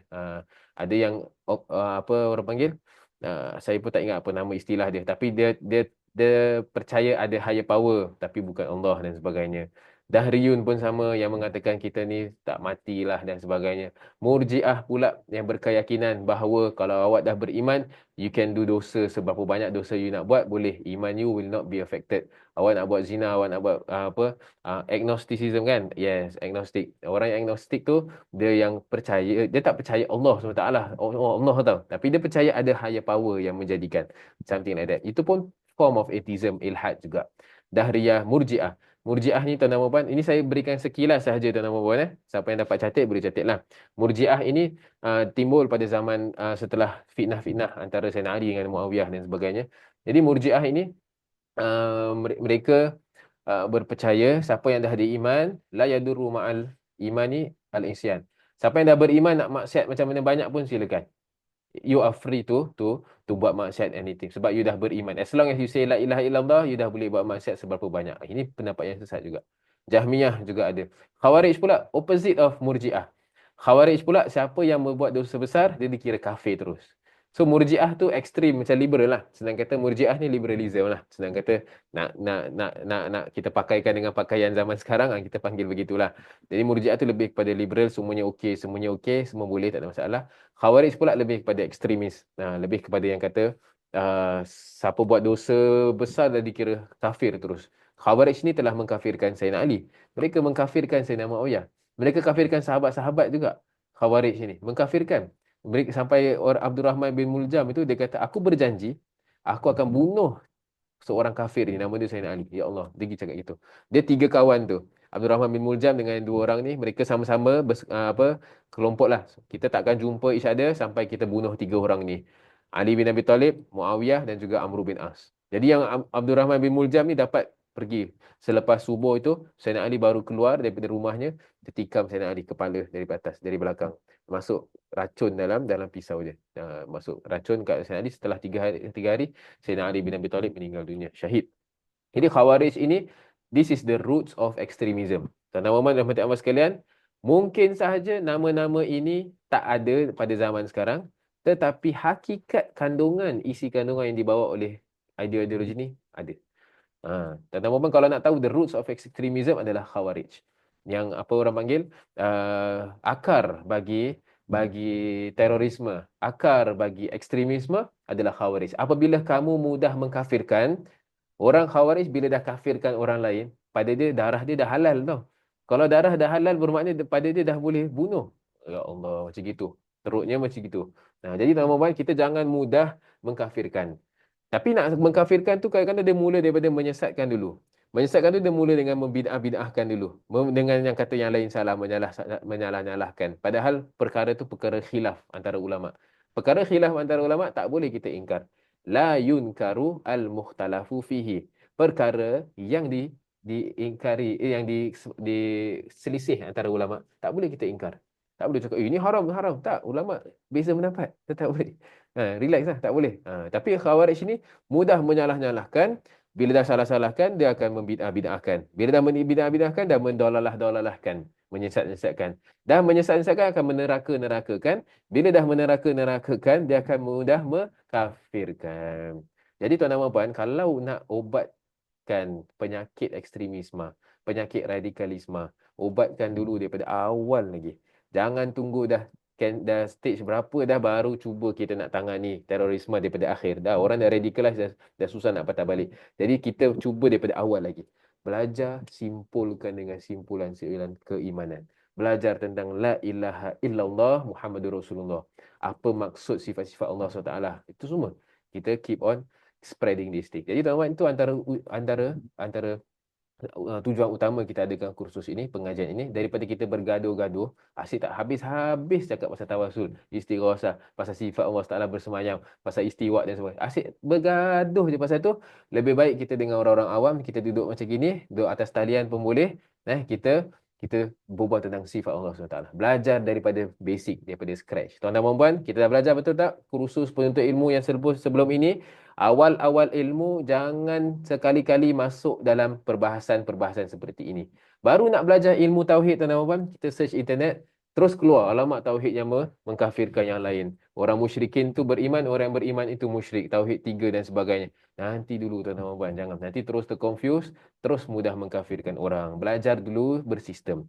Jadi kita di sini, TM4Z Education Center, kita offer, tawarkan pembelajaran yang sistematik, ikut manhaj, ikut bersanad. InsyaAllah lah, semoga Allah Taala permudahkanlah. Begitu tuan-tuan dan puan yang dirahmati Allah sekalian. Khawarij tadi. Kemudian ada yang opposite, yang anti Khawarij pula, kita panggil Syiah Imamiyah. Imamiyah ini mereka yang ada akidah-akidah tertentu yang mengatakan wajib kita beriktikad perlu ada khalifah, dan khalifahnya perlu daripada keturunan baginda Rasulullah sallallahu alaihi wasallam, yang mana mereka sebutkan tentang Imam 12. Imam 12 mereka. Jadi mereka mengatakan sahabat-sahabat ini, Khalifah Abu Bakar, Omar dan Osman telah merampas pucuk kepimpinan daripada Khalifah Ali. Jadi Imamiyah ada yang ekstrim sampai mengkafirkan para sahabat Imamiyah. Rafidah pun yang menolak Rafidah yang menolak sekali, yang menolak apa tu pelantikan khalifah selain daripada keluarga baginda Rasulullah sallallahu alaihi wasallam. Jadi ini semua tuan-tuan dan puan, kita hanya akan boleh tahu bila kita tengok sejarah. Dia ikut sejarah tau, dia ikut politik. Dia ada kena-mena dengan politik, dia ada yang apa orang panggil, kena-mena dengan geografi, kena-mena dengan politik, baru akan tertimbul ideologi-ideologi ini. Jadi tuan-tuan, pokoknya tuan-tuan, ideologi-ideologi ini berdasarkan dan sumber daripada agenda politik. Itu kita harus tahulah. Terkeluarnya Syiah, terbentuknya Syiah itu pun kerana Abdullah bin Sabah, seorang Yahudi yang menyusup dalam Islam, menyamar menjadi seorang Islam, tapi sebenarnya dia nak hancurkan Islam dari dalam. Jadi dia masukkan ideologi-ideologi seperti Syiah dan sebagainya.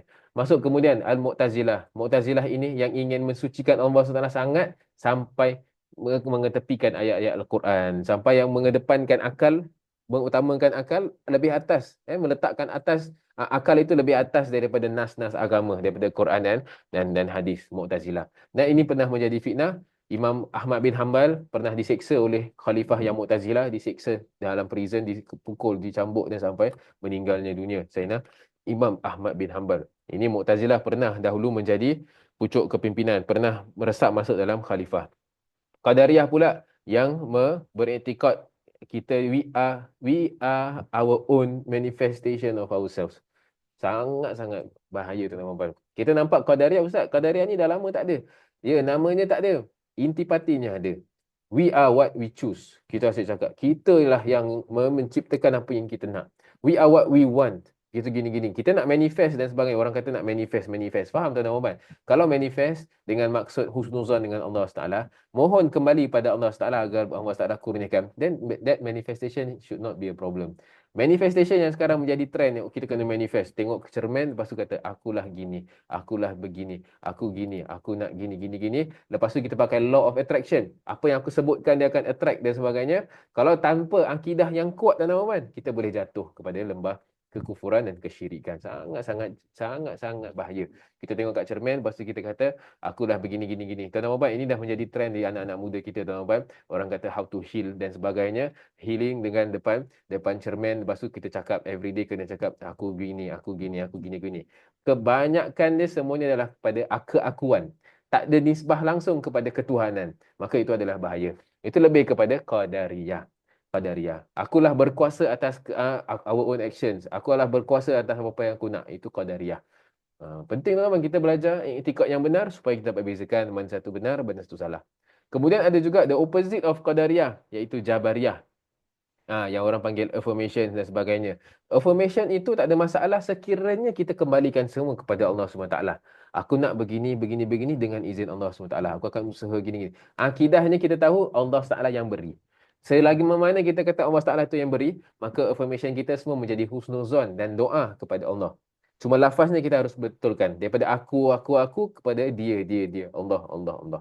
That's why Nabi SAW dah ajarkan kita affirmation for every morning. Asbahna wa asbahal mulku lillah walhamdulillah. Allahumma inni ushiduka wa ushidu amalata arshika wa malaikataka. Zikir-zikir pagi itu semua adalah affirmation bahawa Allah adalah Tuhan sekalian alam. Allah lah yang maha memberi rezeki. Allah lah yang maha memberikan kebahagiaan untuk kita. This kind of affirmation, Masya Allah, ini dianjurkan oleh baginda Rasulullah Sallallahu Alaihi Wasallam. Jadi harus hati-hati tuan-tuan dan puan. Apa-apa yang kita nampak kat social media, tak semua terus kita resap masuk ke anak-anak kita, anak-anak isteri kita, cucu-cucu kita. Semua kita kena pantau, kita kena tengok. Any kinds of trend, kita tengok. Trend ini kita timbang dengan timbangan syarak, timbangan akidah. Macam mana kita nak timbang kalau kita tak ada timbangan? Maka wajiblah kita belajar sekarang ni. Wajib kita belajar. Begitu. Ustaz, saya tak nak belajar yang sesat-sesat. Kita perlu belajar yang salah kadang-kadang untuk kita tahu mana yang betul. Di tu'raful asya'. Bila kita tahu yang opposite lawan dia, oh kita lebih akan tahu kebenaran. Dan opposite of Qadariyah adalah Jabariyah. Jabariyah yang mana terus cakap, aku dah memang macam ginilah. Aku yang memang dah, aku dah memang dilahirkan macam gini, banyak berdosa, aku memang macam gini. Give up terus. Jabariyah kata, aku tak ada choice. I have no choice. I am born this way. I didn't choose to be like this. I didn't choose, I didn't choose, I didn't choose. Dia sampai menafikan yang Allah Ta'ala berikan kita ikhtiar. Sebenarnya Allah Ta'ala berikan kau power ikhtiar untuk kau usaha. Tapi kau justify kau punya kesalahan, kau kata, I am born this way. Tuan-tuan pernah dengar tak all this kind of ideology? Pernah dengar zaman sekarang? Pernah. Aku dah memang dilahirkan macam gini. You can do nothing to change me. Aku dah memang gini. Don't judge me. Aku begini. Ya Allah. Kita takut-takut dalam situ ada elemen-elemen Jabariyah. Kalau tak Jabariyah, dia akan jadi Qadariyah. Susah. Jadi macam mana? Kenalah ikut Ahlus Sunnati wal Jamaah. Apa yang dibawa oleh para ulama sejak 1400 tahun dulu. Apa yang diajarkan oleh baginda Rasulullah Sallallahu Alaihi Wasallam. Kemudian tuan-tuan dan puan, ini sangat penting. Saya nak panggil tuan-tuan dan puan. Okey. Mungkin siapa yang dah rasa agak penat sedikit, agak sebab dry dan sebagainya, kita cuba tarik balik. Kita cuba tahan sedikit. Yang ini sangat penting. Ada sebilangan, ada segelintir yang sangat bersemangat nak mengamalkan Al-Quran dengan Sunnah. Sangat-sangat bersemangat nak mengamalkan intipati Al-Quran dan Sunnah, tapi tanpa cara dan manhaj yang betul, tersalah interact. Dia tersalah interact dengan ayat Quran, terjatuh dalam lembah mujassimah dan juga musyabbihah. Saya akur akan semangat segelintir. Segelintir, saya tak cakap majoriti orang Islam, tidak, sebab dia hanya segelintir sahaja. Dia doesn't make up even 1%. Benda ni pernah berlaku dahulu dan sampai sekarang masih ada. In fact, sekarang sedang lebih aktif. Segelintir ini sangat-sangat concern. Kita kena apa, amalkan Al-Quran dengan Sunnah. Al-Quran cakap kena gini, kita kena faham gini. Ya, saya faham. Memang kita kena amalkan Al-Quran dengan Sunnah. Memang kita kena apply makna-makna yang ada dalam Al-Quran dengan hadis Nabi SAW. Tapi, engkau ada alat dia ke tidak? Engkau ada alat pemahaman ke tidak? Kau ada manhaj yang betul ke tidak? Engkau ni, pemahaman kau ni diwarisi oleh guru kau sahaja ke diwarisi oleh guru? Sampai ke guru. Guru-guru sampai ke baginda Rasulullah SAW. Kau punya manhaj tu, rukun ilmu, manhaj tu ada ke tidak dan sebagainya. Jadi tuan-tuan dan puan, segolongan ini dia akan nampak ayat Quran, dia akan cakap Allah Ar-Rahmanu 'alal arsy istawa, ataupun yadullah fawqa aydihim. Dia ada tangan. Yadullah tu tangan Allah di atas tangan mereka. Ar-Rahman 'alal arsy istawa. Allah Taala itu bersemayam di atas arasy. Kemudian hadis Nabi sallallahu alaihi wasallam, bila sepertiga malam terakhir, nazalallah yanzilullahu fi kulli lailatin ila sama'i dunya. Allah Taala turun ke langit dunia. Kerana concern mereka, because of their concern, they want to apply the meaning, sampai ter-apply literal meaning, without even looking at kaedah Arabiah. Kadang-kadang orang tu terlalu bersemangat untuk apply makna-makna dalam Quran dan hadis sampai dia terlupa, oh bahasa Arab ni luas. Sebenarnya bahasa Arab ni dia ada dia punya bahasa kiasan, dia ada bahasa literal, dia ada bahasa kiasan. Kalau Allah Ta'ala dalam bahasa Arab tuan-tuan dan puan, yadun tangan ini ada 12 makna tuan-tuan dan puan. Yadun ni bukan hanya tangan ni, tubuh ni. Yadun tu bermakna aku berhutang budi dekat engkau. Yadun bermakna aku menolong kau. Yadun bermakna aku berkuasa atas kau. Banyak tuan-tuan dan puan. Ini hanya yadun. Ainun, mata ini ada banyak 12 makna. Ada beberapa belas makna. Duduk istawa tu ada banyak makna. Antaranya istaulah berkuasa dan sebagainya. Jadi, kadang-kadang kalau nak memahami ayat Quran, tapi tanpa menguasai dahulu bahasa Arab, memang terjatuh dalam lembah mujassimah. Mujassimah tu apa? Mujassimah yang mengatakan Allah itu berjisim. Allah itu ada tubuh badan. Allah Ta'ala itu ada tangan. Allah Ta'ala itu ada mata. Allah Ta'ala itu ada muka. Allah Ta'ala itu ada lutut, ada betis dan sebagainya. Sampaikan, saya terjumpa ada sebuah kitab ni, nama kitab ni, terus shapekan Allah Ta'ala tu dah jadi seperti patung dah sebenarnya. Sebab dalam Al-Quran ni ada tulis Ainullah. Dan jadi, dia letak mata ke Allah SWT. Tapi dia cakap nak save, dia kata tapi bukan macam mata kita. Tak, itu that is a contradiction. Siapa yang kata ainun la ka ayun, jismun la ka ajsam. Ulama kata this is logical fallacy. You cannot say that Allah Taala itu ada tangan tapi tak macam tangan. Sebab makna tangan tu yang ni, yang tangan ni, tangan tubuh badan. Kamu dah cakap dah Allah Taala tu bertubuh. Kamu dah cakap Allah Taala tu berjisim. Jadi itu adalah mujassimah. Mujassimah. Musyabbihah pula, mujassimah ni dekat zat Allah, musyabbihah kepada sifat Allah. Ya, jadi sifat Allah Taala sama seperti makhluk dan sebagainya. Wallahu subhanahu wa taala alam. Tuan-tuan dan puan, kenapa saya ambil masa panjang dalam membahaskan tentang perkara ini? Kerana benda inilah yang tengah berlaku sekarang, yang aktif sangat. Kesian anak-anak muda kita yang bila tak dapat basic agama, the basic yang dia orang belajar terus mujassimah musyabbihah, dia akan mengkafirkan orang lain, dia akan menyesat-nyesatkan orang yang lain. Wallahu subhanahu wa ta'ala alam. Ini hanya segelintir daripada banyak-banyak ideologi-ideologi lain. Zaman-zaman sekarang banyak yang last 10 years, last 20 years, macam Darwinism theory, evolution theory dan sebagainya. Itu semua etika-etika yang kita harus look into. Kita kena tengok mana betul, mana salah. Okay. Wallahu subhanahu wa ta'ala alam. Saya janji 3.5 stop untuk soalan. Tapi tengok memandangkan tengah ada satu je soalan. Okay, kita boleh sambung sedikit. Kemuliaan dan fadilatnya ilmu tauhid. Kaedah senang. Syaraful ilm bi syarafil ma'lum. Kemuliaan ilmu itu terletak pada kemuliaan yang diketahui. Sekarang ni yang diketahui ni siapa? Allah Subhanahu Wa Taala. Maka ilmu tu akan menjadi min asyrafil ulum. Ilmu tauhid akan menjadi ilmu yang paling mulia. Memang dia adalah ilmu yang paling mulia. Dia akar dan asas bagi ilmu-ilmu yang lain. Kerana apa? Kerana ilmu ini membicarakan tentang Allah dan para rasul. Ini kita dah masuk dalam dasar ilmu tauhid yang keempat. Tadi kita ingat tak ada 10 dasar ilmu tauhid yang kita dah belajar nama, pengertian, kemudian nama-nama ilmu tauhid, manfaat hasil ilmu tauhid. Sekarang ni masuk keempat, kemuliaan dan fadilat ilmu tauhid. Ilmu tauhid ni antara ilmu yang mulia kerana perbahasannya mengenai Allah Subhanahu wa taala. Ni very simple. Kita tak perlu berpanjang-panjang. Memang kita tahu ilmu tauhid ni min asyrafil ulum. Dalilnya fa'lam annahu la ilaha illallah. Ini direct perintah daripada Allah Taala untuk kita pelajari ilmu tauhid. Benda yang jadi direct perintah daripada Allah, dia confirm akan jadi mulia. Ketahuilah bahawasanya tiada Tuhan melainkan Allah Subhanahu wa taala. Dan hadis ayat-ayat yang lain, wa ma umiru illa liya'budullaha mukhlishina lahuddin hunafa wa yuqimus salata wa yutuz zakah, dan sampai akhir. Dan banyak lagi ayat-ayat Al-Quran yang lain. Fadilat ilmu tauhid, kemuliaan ilmu tauhid itu tercatat, terpahat dalam hadis Jibril. Pernah kita bincangkan pada kursus yang sebelum ini. Hadis Jibril datang bertanya kepada Nabi SAW, beritahu aku tentang Islam, beritahu aku tentang iman, beritahu aku tentang ihsan. Jadi ini hadis Jibril inilah merupakan dalil mulianya ilmu ini. Bila Jibril tanya, kabarkan aku tentang iman, Nabi SAW jawab, beriman dengan Allah, malaikat, kitab, rasul, akhirat dan qada qadar.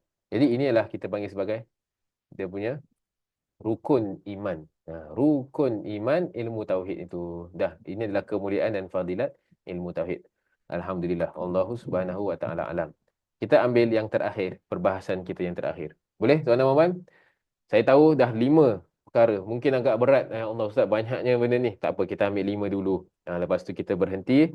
Nanti minggu depan ni kita akan mula yang ke-6 dan yang seterusnya, insyaAllah. Apa hukum mempelajari ilmu tauhid? Apakah hukum mempelajari ilmu tauhid? Hukum dia tak lain tak bukan, tak syak lagi, hukumnya adalah fardu ain. Fardu ain.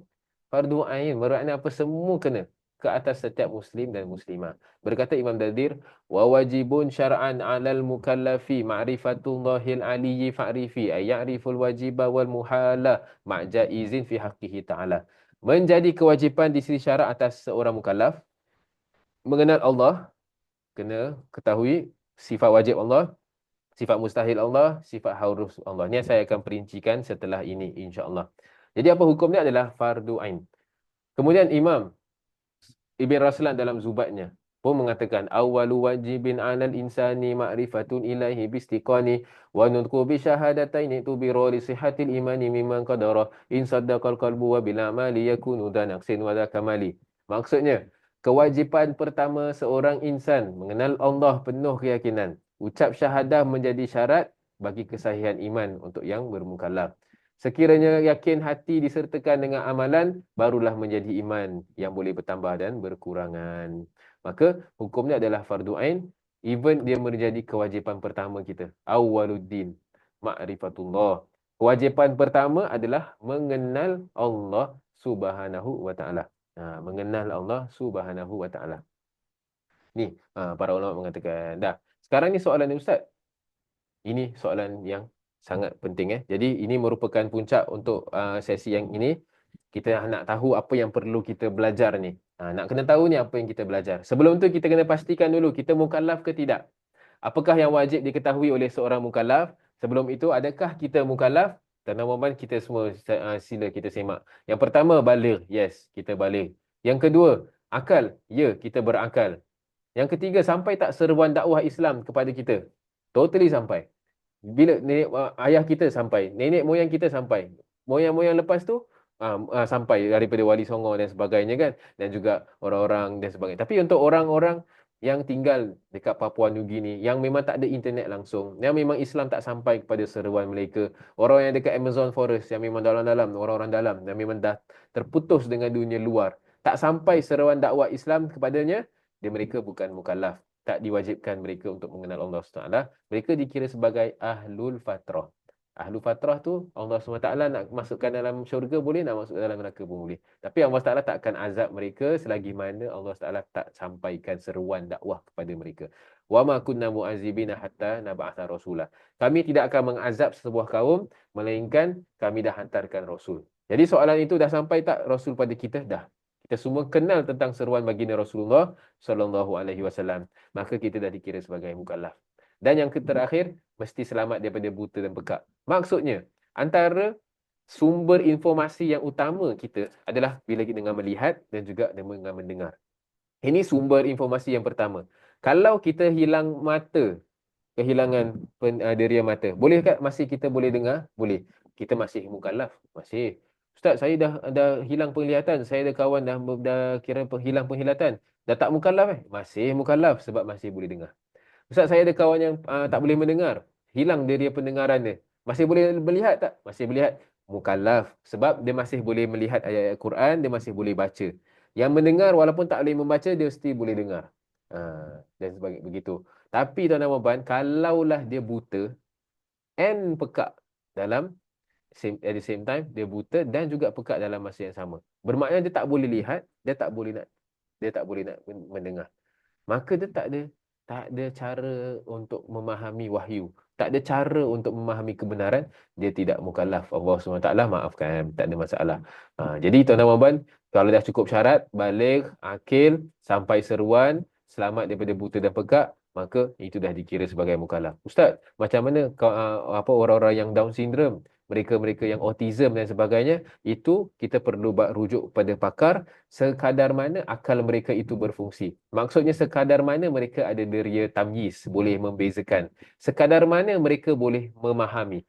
Kalau mereka tak ada kekuatan dan daya untuk faham, maka tak ada taklif. Memang dia tak boleh nak faham satu perkara. Tapi ada orang, Ustaz, ada orang autism tapi boleh faham. Dia cuma hyper sikit dia gini. Dia masih boleh faham, ada tamyiz, maka dikira mukallaf. Tapi kalau orang-orang yang ada yang Down syndrome dan sebagainya memang tak boleh. Kita cakap benda dia memang tak boleh faham. Dia cuma memang maka tu mereka ahli syurga, masya-Allah. Mereka dikira ahli syurga. Mereka tak ditaklifkan apa-apa untuk mengenal. Tapi untuk kita-kita yang macam gini, kita wajib mengenal Allah. Soalan terakhir sebelum kita akhiri, apakah yang wajib kita ketahui? Fardu ain, yang menjadi fardu ain kita adalah ini, tuan-tuan dan puan yang dirahmati Allah sekalian, semuanya berkenaan dengan Allah Subhanahu Wa Taala dan juga para rasul. Okey, mari kita mulakan. Tuan-tuan dan puan, ini adalah checklist kita belajar tauhid. Ini adalah checklist. Siapa yang dah habis belajar ini, dia akan tik tik tik tik tik begini. Maka ini adalah simpulan yang kita harus simpulkan dalam hati kita. Untuk Allah Subhanahu Wa Taala, kita belajar sifat-sifat yang wajib bagi Allah. Ustaz, wajib ni apa? Berdosa ke tak? Pahala tak? Kan? Ini dari segi akal. Nanti saya akan perincikan nanti pada sesi-sesi yang seterusnya. Wajib bermakna mesti ada. Bukan Allah kena kalau tak Allah berdosa. Bukan. Itu wajib dalam hukum fikir, tuan-tuan. Itu bukan. Ini wajib akal. Wajib akal. Maknanya mesti ada bagi Allah 20 sifat. Apakah 20 sifat tersebut? Itulah yang kita akan belajar. Setiap 20 sifat tu dia ada lawannya. Maka itu adalah sifat-sifat mustahil bagi Allah. 20 lagi sifat. Bermakna, sekarang ini kita sedang dalam perjalanan nak ikat 20 kali. Ikat 20 ikut. Mustahil, ikat lagi. Ikat. Okey, Allah Ta'ala begini. Allah Ta'ala begini. Allah Ta'ala begini. Dan sifat harus bagi Allah ada satu. Maka jumlahnya adalah 41 sifat. Para Rasul pula, sifat wajib bagi para Nabi, 4 sifat. Apakah sifat tersebut? Nanti insyaAllah kita akan belajar. Lepas tu ada sifat mustahil, 4 lagi sifat. Satu lagi sifat, sifat harus. Jumlah 9 sifat. Mari kita jumlah keseluruhan, dia akan jadi 50 sifat. Maka tuan-tuan dan puan, sekarang dah tahu mission kita, okey, participants yang datang, pada jemaah yang hadir, dia lebih daripada 204 orang, kita semua kena tahu, tanamkan azam. Mari sama-sama kita tanamkan azam. Kita mohon pada Allah SWT agar Allah Subhanahu Wa Taala mudahkan kita dapat simpulkan dengan kesimpulan-kesimpulan iman yang 50 ini. Ya Allah, ya Tuhan kami mohon padamu ya Allah dengan berkat syafaat baginda Rasulmu sallallahu alaihi wasallam, ya Allah, permudahkanlah kami dapat simpulkan simpulan-simpulan iman ini ya Allah. Ya Allah, teguhkanlah keyakinan kami, keimanan kami ya Allah. Janganlah jadikan kami ini mudah tergoyang dengan ideologi yang baru ya Allah, yang memudaratkan iman kami ya Allah. Ya Allah, ya Tuhan kami, bantulah kami ya Allah dalam mengenalmu ya Allah. Sampaikanlah kami kepada makrifatmu ya Allah. Amin, amin. Ya Rabbal Alamin. Jadi 50 sifat. 50 sifat yang kita harus simpulkan. Inilah kita panggil sebagai ilmu akidah. Imam Sanusi, kita tutup dengan kalamnya Imam Sanusi. Imam Sanusi dalam kitab-kitabnya Ummul Barahin, dalam kitab Muqaddimat Sanusiyah, dalam Aqidah Wusta, Aqidah Sughra, Aqidah Kubra. Imam Sanusi kata, "Walaisa yakunu syakhsu mu'minan idza qala ana jazimun bil aqaid."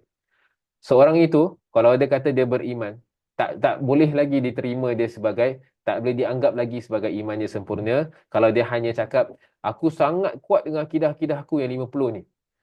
Just a claim. Ini hanya dakwaan. Aku ni kuat lah dalam akidah aku ni. Alah, bab sifat 20 ni jangan lah, ni aku dah biasalah benda ni. Kalau kau potong-potong aku sekalipun, aku tak akan tarik balik keyakinan aku. Macam gitu. Kalau hanya mengatakan sahaja tidak mencukupi. Bahkan dia belum lagi beranggap beriman sehingga dia tahu setiap satu daripada 50 ini. Kalau saya tanya, awak akidah 50 awak dah tahu semua sifat-sifat yang 50 tu. Tahu. Cuba terangkan sikit. Alah 50 je lah, 50 lah. Tak tahu dia terperinci, tak boleh. Mesti tahu terperinci dia. Allah, sifat yang wajib bagi Allah adalah wujud. Dan dalil bagi wujud ini adalah gini, ayat Quran. Dah. Sekurang-kurangnya kalau tak dapat hafal dalil, sekurang-kurangnya tahu dalil umum. Itu dah cukup. Sekurang-kurangnya tahu dalam bentuk ijmal umum. Jadi tuan-tuan dan puan, kita sangat harus berterima kasih dengan kumpulan-kumpulan nasyid yang banyak berjasa dalam menanamkan akidah-akidah ini resap dalam masyarakat kita. Allah wujud qidam baqa mukhalafatuhu li hawadisi qiyamuhu bi nafsihi wahdaniyah qudrah iradah ilmun hayyun sama' basar sampai habis. Bila tahu kan wujud bermakna Allah Taala tu wujud ada, qidam tu Allah Taala tidak ada awalnya, tidak akhirnya. Qidam tu maknanya sejak azali lagi. Baqa, Allah Taala kekal, tiada akhirnya. Mukhalafatuhu lil hawadisi, Allah Taala itu tidak sama dengan makhluk dan sebagainya. Secara ijmal dah tahu, itu mencukupi. Tapi Imam Sanusi syaratkan ekstra beserta dengan dalilnya. Sekurang-kurangnya kena tahu Allah wujud tu apa dalilnya. Dalil akal dan juga dalil nakal. Kalau tak dapat nak secara terperinci, secara umum pun dah tahu. Adanya alam ini, mestilah Allah Taala tu ada. Itu dah kira mencukupi sebagai ijmal. Tapi tuan-tuan menjadi fardu ain kita mendalami ilmu ini hatta ya'lam kullu aqidatin min hadil khamsin bidaliliha. Mesti tahu 50 akidah ini serta dengan dalilnya. Dan itulah yang menjadi kita punya target untuk kursus ini. Dari mana nak ambil semua ni? Daripada Al-Quran, daripada hadis Nabi SAW, dan juga daripada dalil-dalil akal yang benar. This is our methodology. Nanti bila kita belajar sifat-sifat Allah SWT, Allah SWT itu wujud. Okay, apakah makna wujud itu? Ini demi our framework. Apakah makna wujud? Kemudian apakah dalil nakli? Maknanya dalil daripada wahyu, Quran dengan hadis. Apakah dalil akalnya? Dalil-dalil akal yang benar. Lepas tu tuan-tuan kita akan belajar sifat pertama, kedua, ketiga, keempat, kelima sampailah yang habis 20. Lepas tu sifat-sifat yang lain. Lepas tu para Nabi SAW. Para Nabi alaihi wasallam. Dan begitulah. Jadi kita ni tak ada istilah awak ni dapat ni daripada Imam Abu Hasan Asy'ari ni. Imam Abu Hasan Asy'ari ni dia gini, dia gini, dia gini. Dia tak ikut Nabi SAW. Awak buktikan dahulu yang dia tak ikut baginda Rasulullah SAW. Tak mana boleh macam itu. Itu adalah sebuah tuduhan. Sama macam awak cakap dengan saya, awak nak ikut Imam Syafi'i ke nak ikut Nabi SAW? Seakan-akan Imam Syafi'i itu melanggar. Itu adalah sebuah tuduhan. Bila kita kata awak nak ikut Nabi ke, awak nak ikut Imam Syafi'i ke nak ikut Nabi? Ada lagi ekstrim kata awak nak ikut Sayyidina Umar ke awak nak ikut Nabi? Itu adalah tuhmahan pada sahabat bahawa sahabat itu menyalahi Nabi. Itu adalah tuhmahan pada Imam Syafi'i, yang Imam Syafi'i itu adalah menyalahi Nabi. Itu adalah tuhmahan pada Imam Asy'ari yang mana Nabi SAW, tuan-tuan. Nanti saya tak nak masuk terus kepada Imam Abu Hasan Asy'ari, nanti cerita panjang. Cukuplah Imam Abu Hasan Al-Asy'ari itu wafat pada 330 lebih Hijrah. 300 tahun setelah hijrah Nabi SAW. Tapi waktu zaman baginda Rasulullah SAW sendiri, Nabi SAW dah sebutkan. Nabi bila cakap ayat Quran turun, sayatillahu biqaumin yuhibbuhum wa yuhibbuna. Allah Taala akan datangkan dengan sebuah kaum yang mana kaum itu mencintai Allah dan Allah mencintai mereka. Bila ayat tu turun tuan-tuan, Nabi SAW terus tengok kepada seorang sahabat, nama dia Abu Musa Al-Asy'ari daripada Yaman. Daripada keluarga Al-Asy'ari. Al-Asy'ari itu keluarga, sebuah keluarga. Sahabat dia Abu Musa Al-Asy'ari. Nabi SAW kata, hum qaumu haza. Mereka lah kaum yang Allah Taala sebutkan. Mereka, bermakna Nabi tengah cakap mereka Asy'ari dan keturunannya. Dia adalah kaum yang Allah SWT akan datangkan mereka. Yuhibbuhum, yang mereka mencintai Allah dan Allah mencintai mereka. Wa yuhibbuna. Yuhibbuhum, Allah Taala mencintai mereka. Wa yuhibbuna, mereka mencintai Allah. Itu merupakan immunity, merupakan janji baginda Rasulullah SAW. Yang Abu Musa Al-Asy'ari itu bukan calang-calang sahabat. Keturunan dia bukan calang-calang keturunan. Dan antara keturunan Abu Musa Al-Asy'ari, Imam Abul Hasan Al-Asy'ari yang menyusun ilmu tauhid kita. Itu adalah poin yang ketujuh lah, ilmu tauhid kita yang kita panggil sebagai Ahlu Sunnati wal Jamaah. Sampai Imam Murtada Zabidi kata, kalaulah dipanggil Ahlu Sunnah wal Jamaah, ketahuilah ia adalah Asy'ariyah wal Maturidiyah. Yang disusun oleh Abu Hasan Al-Asy'ari dengan Abu Mansur Al-Maturidi. This made up the majority. Bukan hanya majority, dah nak jadi ijma' dah. Dah majority dia dah sezaman ke zaman tu, semua ulama mengambil pendekatan ini.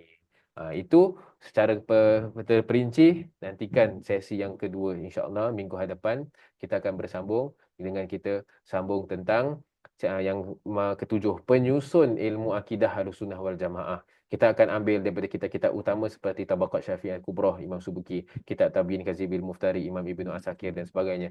Sesi kedua kita akan fokus untuk bagaimana terbentuknya Ahlussunnah wal Jamaah yang Nabi SAW sebutkan. Bagaimana tersusunnya Ahlussunnah wal Jamaah yang dibawakan oleh Imam Abu Hasan Al-Asy'ari dengan Imam Abu Mansur Al-Maturidi. Dan insya-Allah kita akan habiskan dasar-dasar ilmu tauhid yang lain. Wallahu subhanahu wa ta'ala a'la wa a'lam. Tuan-tuan dan puan yang dirahmati Allah sekalian, sekarang tinggal lagi 15 minit. Ustaz, boleh terangkan apa makna fardu ain? Okey, senang. Fardu ain ni begini. Wajib memang wajib. Wajib tu adalah makna apa? Mesti buat. Betul tak? Tapi makna fardu ain tu apa? Tu adalah individual obligation. Terima kasih atas soalan ni. Sangat bagus. Individual obligation maknanya setiap satu orang wajib belajar. Tu nama dia fardu ain. Maknanya solat tu fardu ain. Jadi zakat, puasa tu semua fardu ain. Ain tu apa? Ain tu individual. So everyone must do. Fardu tu apa? Wajib. Mesti. Fardu. Everyone must learn this knowledge. Semua orang kena belajar ilmu tauhid ini. Itu fardu ain. Ada lawannya fardu ain apa? Fardu kifayah. Pernah dengar fardu kifayah? Fardu kifayah tu kalau satu orang dah buat, yang lain tak payah. Senang je. Fardu kifayah tu kalau ada orang dah buat segelilintir, jadi yang lain semua dah terjatuh. Tak perlu fardu kifayatin lillahi ta'ala. Contoh macam solat jenazah, macam apa orang panggil penyelenggaraan jenazah. Tu fardu kifayah. Maknanya tak diwajibkan atas semua. Tak. Kalau one group dah buat, dah yang lain dah terjatuh tuntutannya. Jadi tuan-tuan, terima kasih atas soalannya. Hukum pelajari ilmu tauhid yang kita sebutkan tadi, itu hukumnya adalah fardu ain. Selebihnya, Ustaz, saya nak belajar lebih ekstra lagi dalam. Pasal bukan hanya, ini kan kita dah belajar kan yang sifat 20 ni. Dalam setiap ni ada perbahasan lagi, jirim, jisim, makulat, asyar.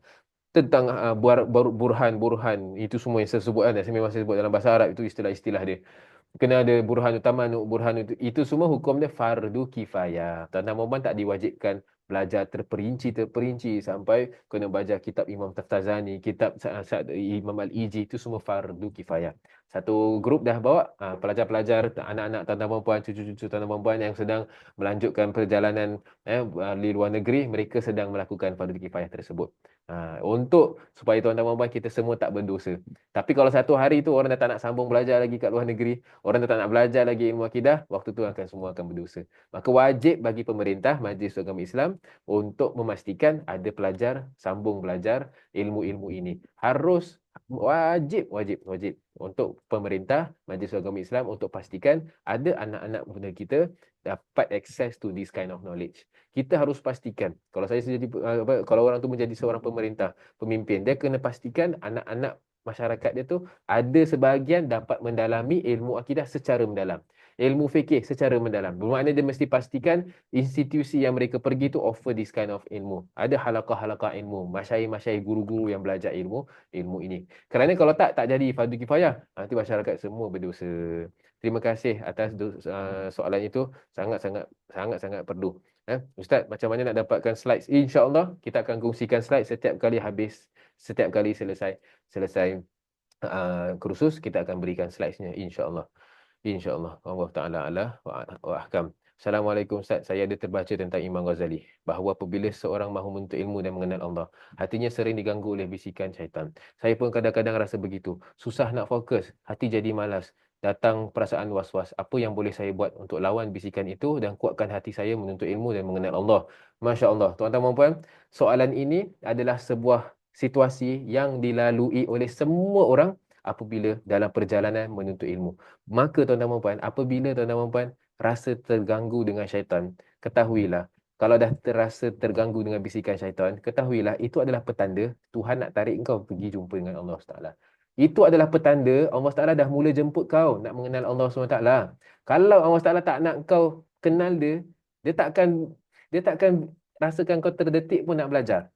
Dia takkan rasakan, biarkan kau rasa terganggu dengan bisikan syaitan. Kau takkan ada keinginan langsung pun nak mengenal Allah SWT. Maka kalau dah terasa terganggu, sering diganggu oleh bisikan syaitan, ketahuilah dahulu bahawa itu merupakan jemputan daripada Allah SWT. Allah SWT nak naikkan martabat kau. Allah SWT nak naikkan martabat kita itu daripada seorang yang biasa saja menjadi penuntut ilmu, menjadi penempuh jalan, menjadi seorang arif yang mengenal Allah SWT. Maka kalau kita tahu, Masya Allah, Masya Allah. Apa tu tadi saya sebut apa? Masya Allah. Bila terganggu dengan bisikan-bisikan ini, aku tahu yang Allah nak naikkan martabat aku. Jadi seperlukan yang kedua, perlukan azam yang kuat, azimat yang kuat. Maknanya nak dapatkan azimat yang kuat, kena tahu apa yang kita kejar. Bila kita tahu apa yang kita kejar, perjalanan akan rasa mudah. Kalau kita kejar nak dapatkan mutiara, mutiara tu kat bawah dasar lautan, kita kena tahu kita mesti selam punya. Mesti selam, mesti kena harungi lautan tersebut. Mesti rasa susah. Kalau kita tahu aku nak dapatkan manis madu lebah, mesti dah nak kena tahan sikit dengan demi sengat-sengat dia. Wala budda duna syahdi min ibarin nahli. Kau nak madunya lebah, mesti kena tahan sikit, kena sengat. Begitu tuan-tuan dan rahmati Allah sekalian, tak ada istilah belajar menuntut ilmu mengenal Allah, tak ada istilahnya tak ada cabaran. Mesti ada cabaran. Oleh itu Nabi SAW janjikan siapa yang menempuh jalan ini, Allah Taala janjikan nanti kat syurga dia senang jalan. Sebab apa? Kau dah susah payah dekat sini. Kat sini kau dah sakit-sakit, nanti kat sana kau senang. Jadi, abang yang bertanya ini, terima kasih atas soalannya. Memang akan susah nak fokus, memang akan rasa malas, memang akan rasa perasaan was-was dan sebagainya. Ambil itu sebagai cabaran, ini sebagai mahar, mas kahwin nak mengenal Allah SWT. Maharnya adalah apa? Pengorbanan. Mesti kena teruskan. Bila kita rasa malas, itu kena terus. Tuan-tuan dan puan, bila kita buat kursus, first time, memang orang akan excited. First time orang akan excited, wah bestnya. Second time orang akan start excited. Third time akan excited. Nanti lama kelamaan orang akan start boring. Bila start boring, itulah cabaran sebenar kita. Bila nafsu dah boring, kita masih nak belajar tak? Awak ni belajar bermusim atau awak belajar ni kerana ni kewajipan Allah, kewajipan awak untuk mengenal Allah SWT. Kita jangan menuntut ilmu ikut musim.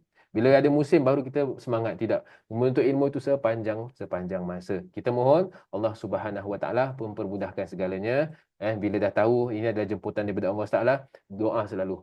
Ya Allahumma faqihna fi din. Ya Allah, berilah aku kefahaman. Allahumma a'inna. Ya Allah, bantulah aku. Allahumma ya man waffaqa ahlal khairi lil khairi wa anahum ali waffiqna lil khairi wa inna alaihi. Ya Allah, yang telah memberikan taufik kepada orang-orang yang baik, berilah kami taufik, bantulah kami.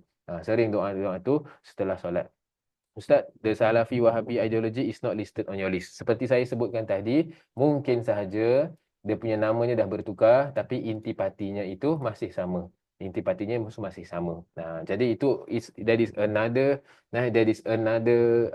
apa orang panggil perbahasan. Kita harus define salah satu definition dahulu. Kita tak nak, sebab term tu terlalu umum juga. So kita tak boleh terus macam kita jangan orang lain pihak sana banyak pihak yang lain banyak mengkafir-kafirkan, mudah membidah-bidahkan, kita pula jangan play the same game. No, kita orang panggil analyze dahulu, analyze. Yes, mungkin nama dah bertukar tapi isi intipatinya campur. Yang ini sikit, yang ini sikit, yang ini sikit. Itu kita kena ada another seminar, itu kena ada another um, course untuk kita bincangkan tentang perkara ini. Okay, wallahu subhanahu wa ta'ala a'la wa alam. Yes, thank you for the question. Okay, yes, a good question.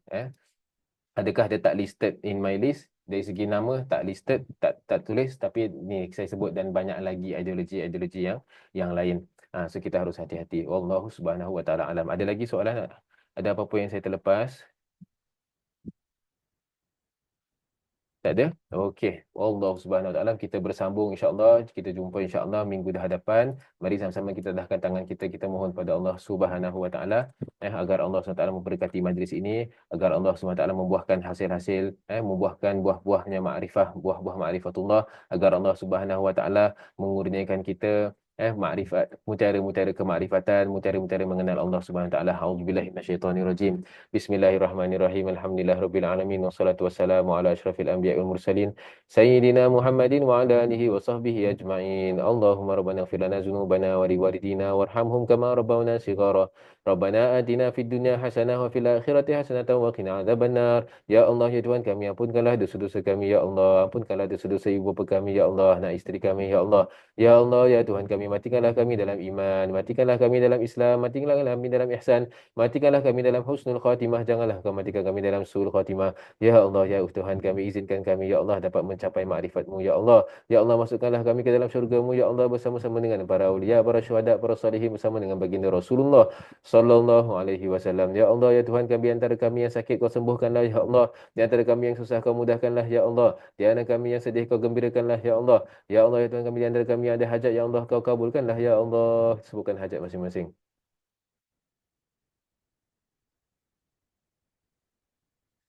ربنا آتنا في الدنيا حسنة وفي الآخرة حسنة وقنا عذاب النار اللهم اختم لنا بحسن الخاتمة ولا تختم علينا يا الله بسوء الخاتمة وصلى الله على سيدنا محمد وعلى آله وصحبه وسلم والحمد لله رب العالمين. تقبل الله منكم منا ومنكم تقبل ya karim. Muslim-muslim yang sekalian, insya-Allah kita akan jumpa lagi pada sesi seterusnya, insya-Allah tentang ujian dan tentang semakan penilaian.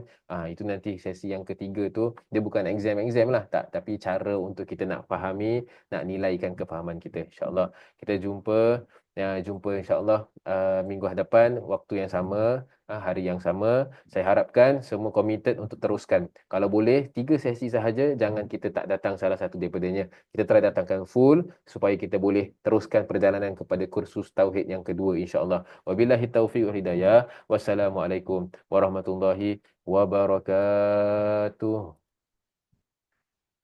Terima kasih semuanya. Terima kasih Ustaz.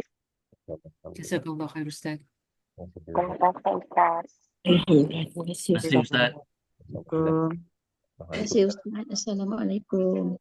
Assalamualaikum. Terima kasih Ustaz. Assalamualaikum. Okay, insyaAllah kita akan tutup ruangan Zoom. Assalamualaikum warahmatullahi wabarakatuh. Waalaikumsalam. Terima kasih Ustaz.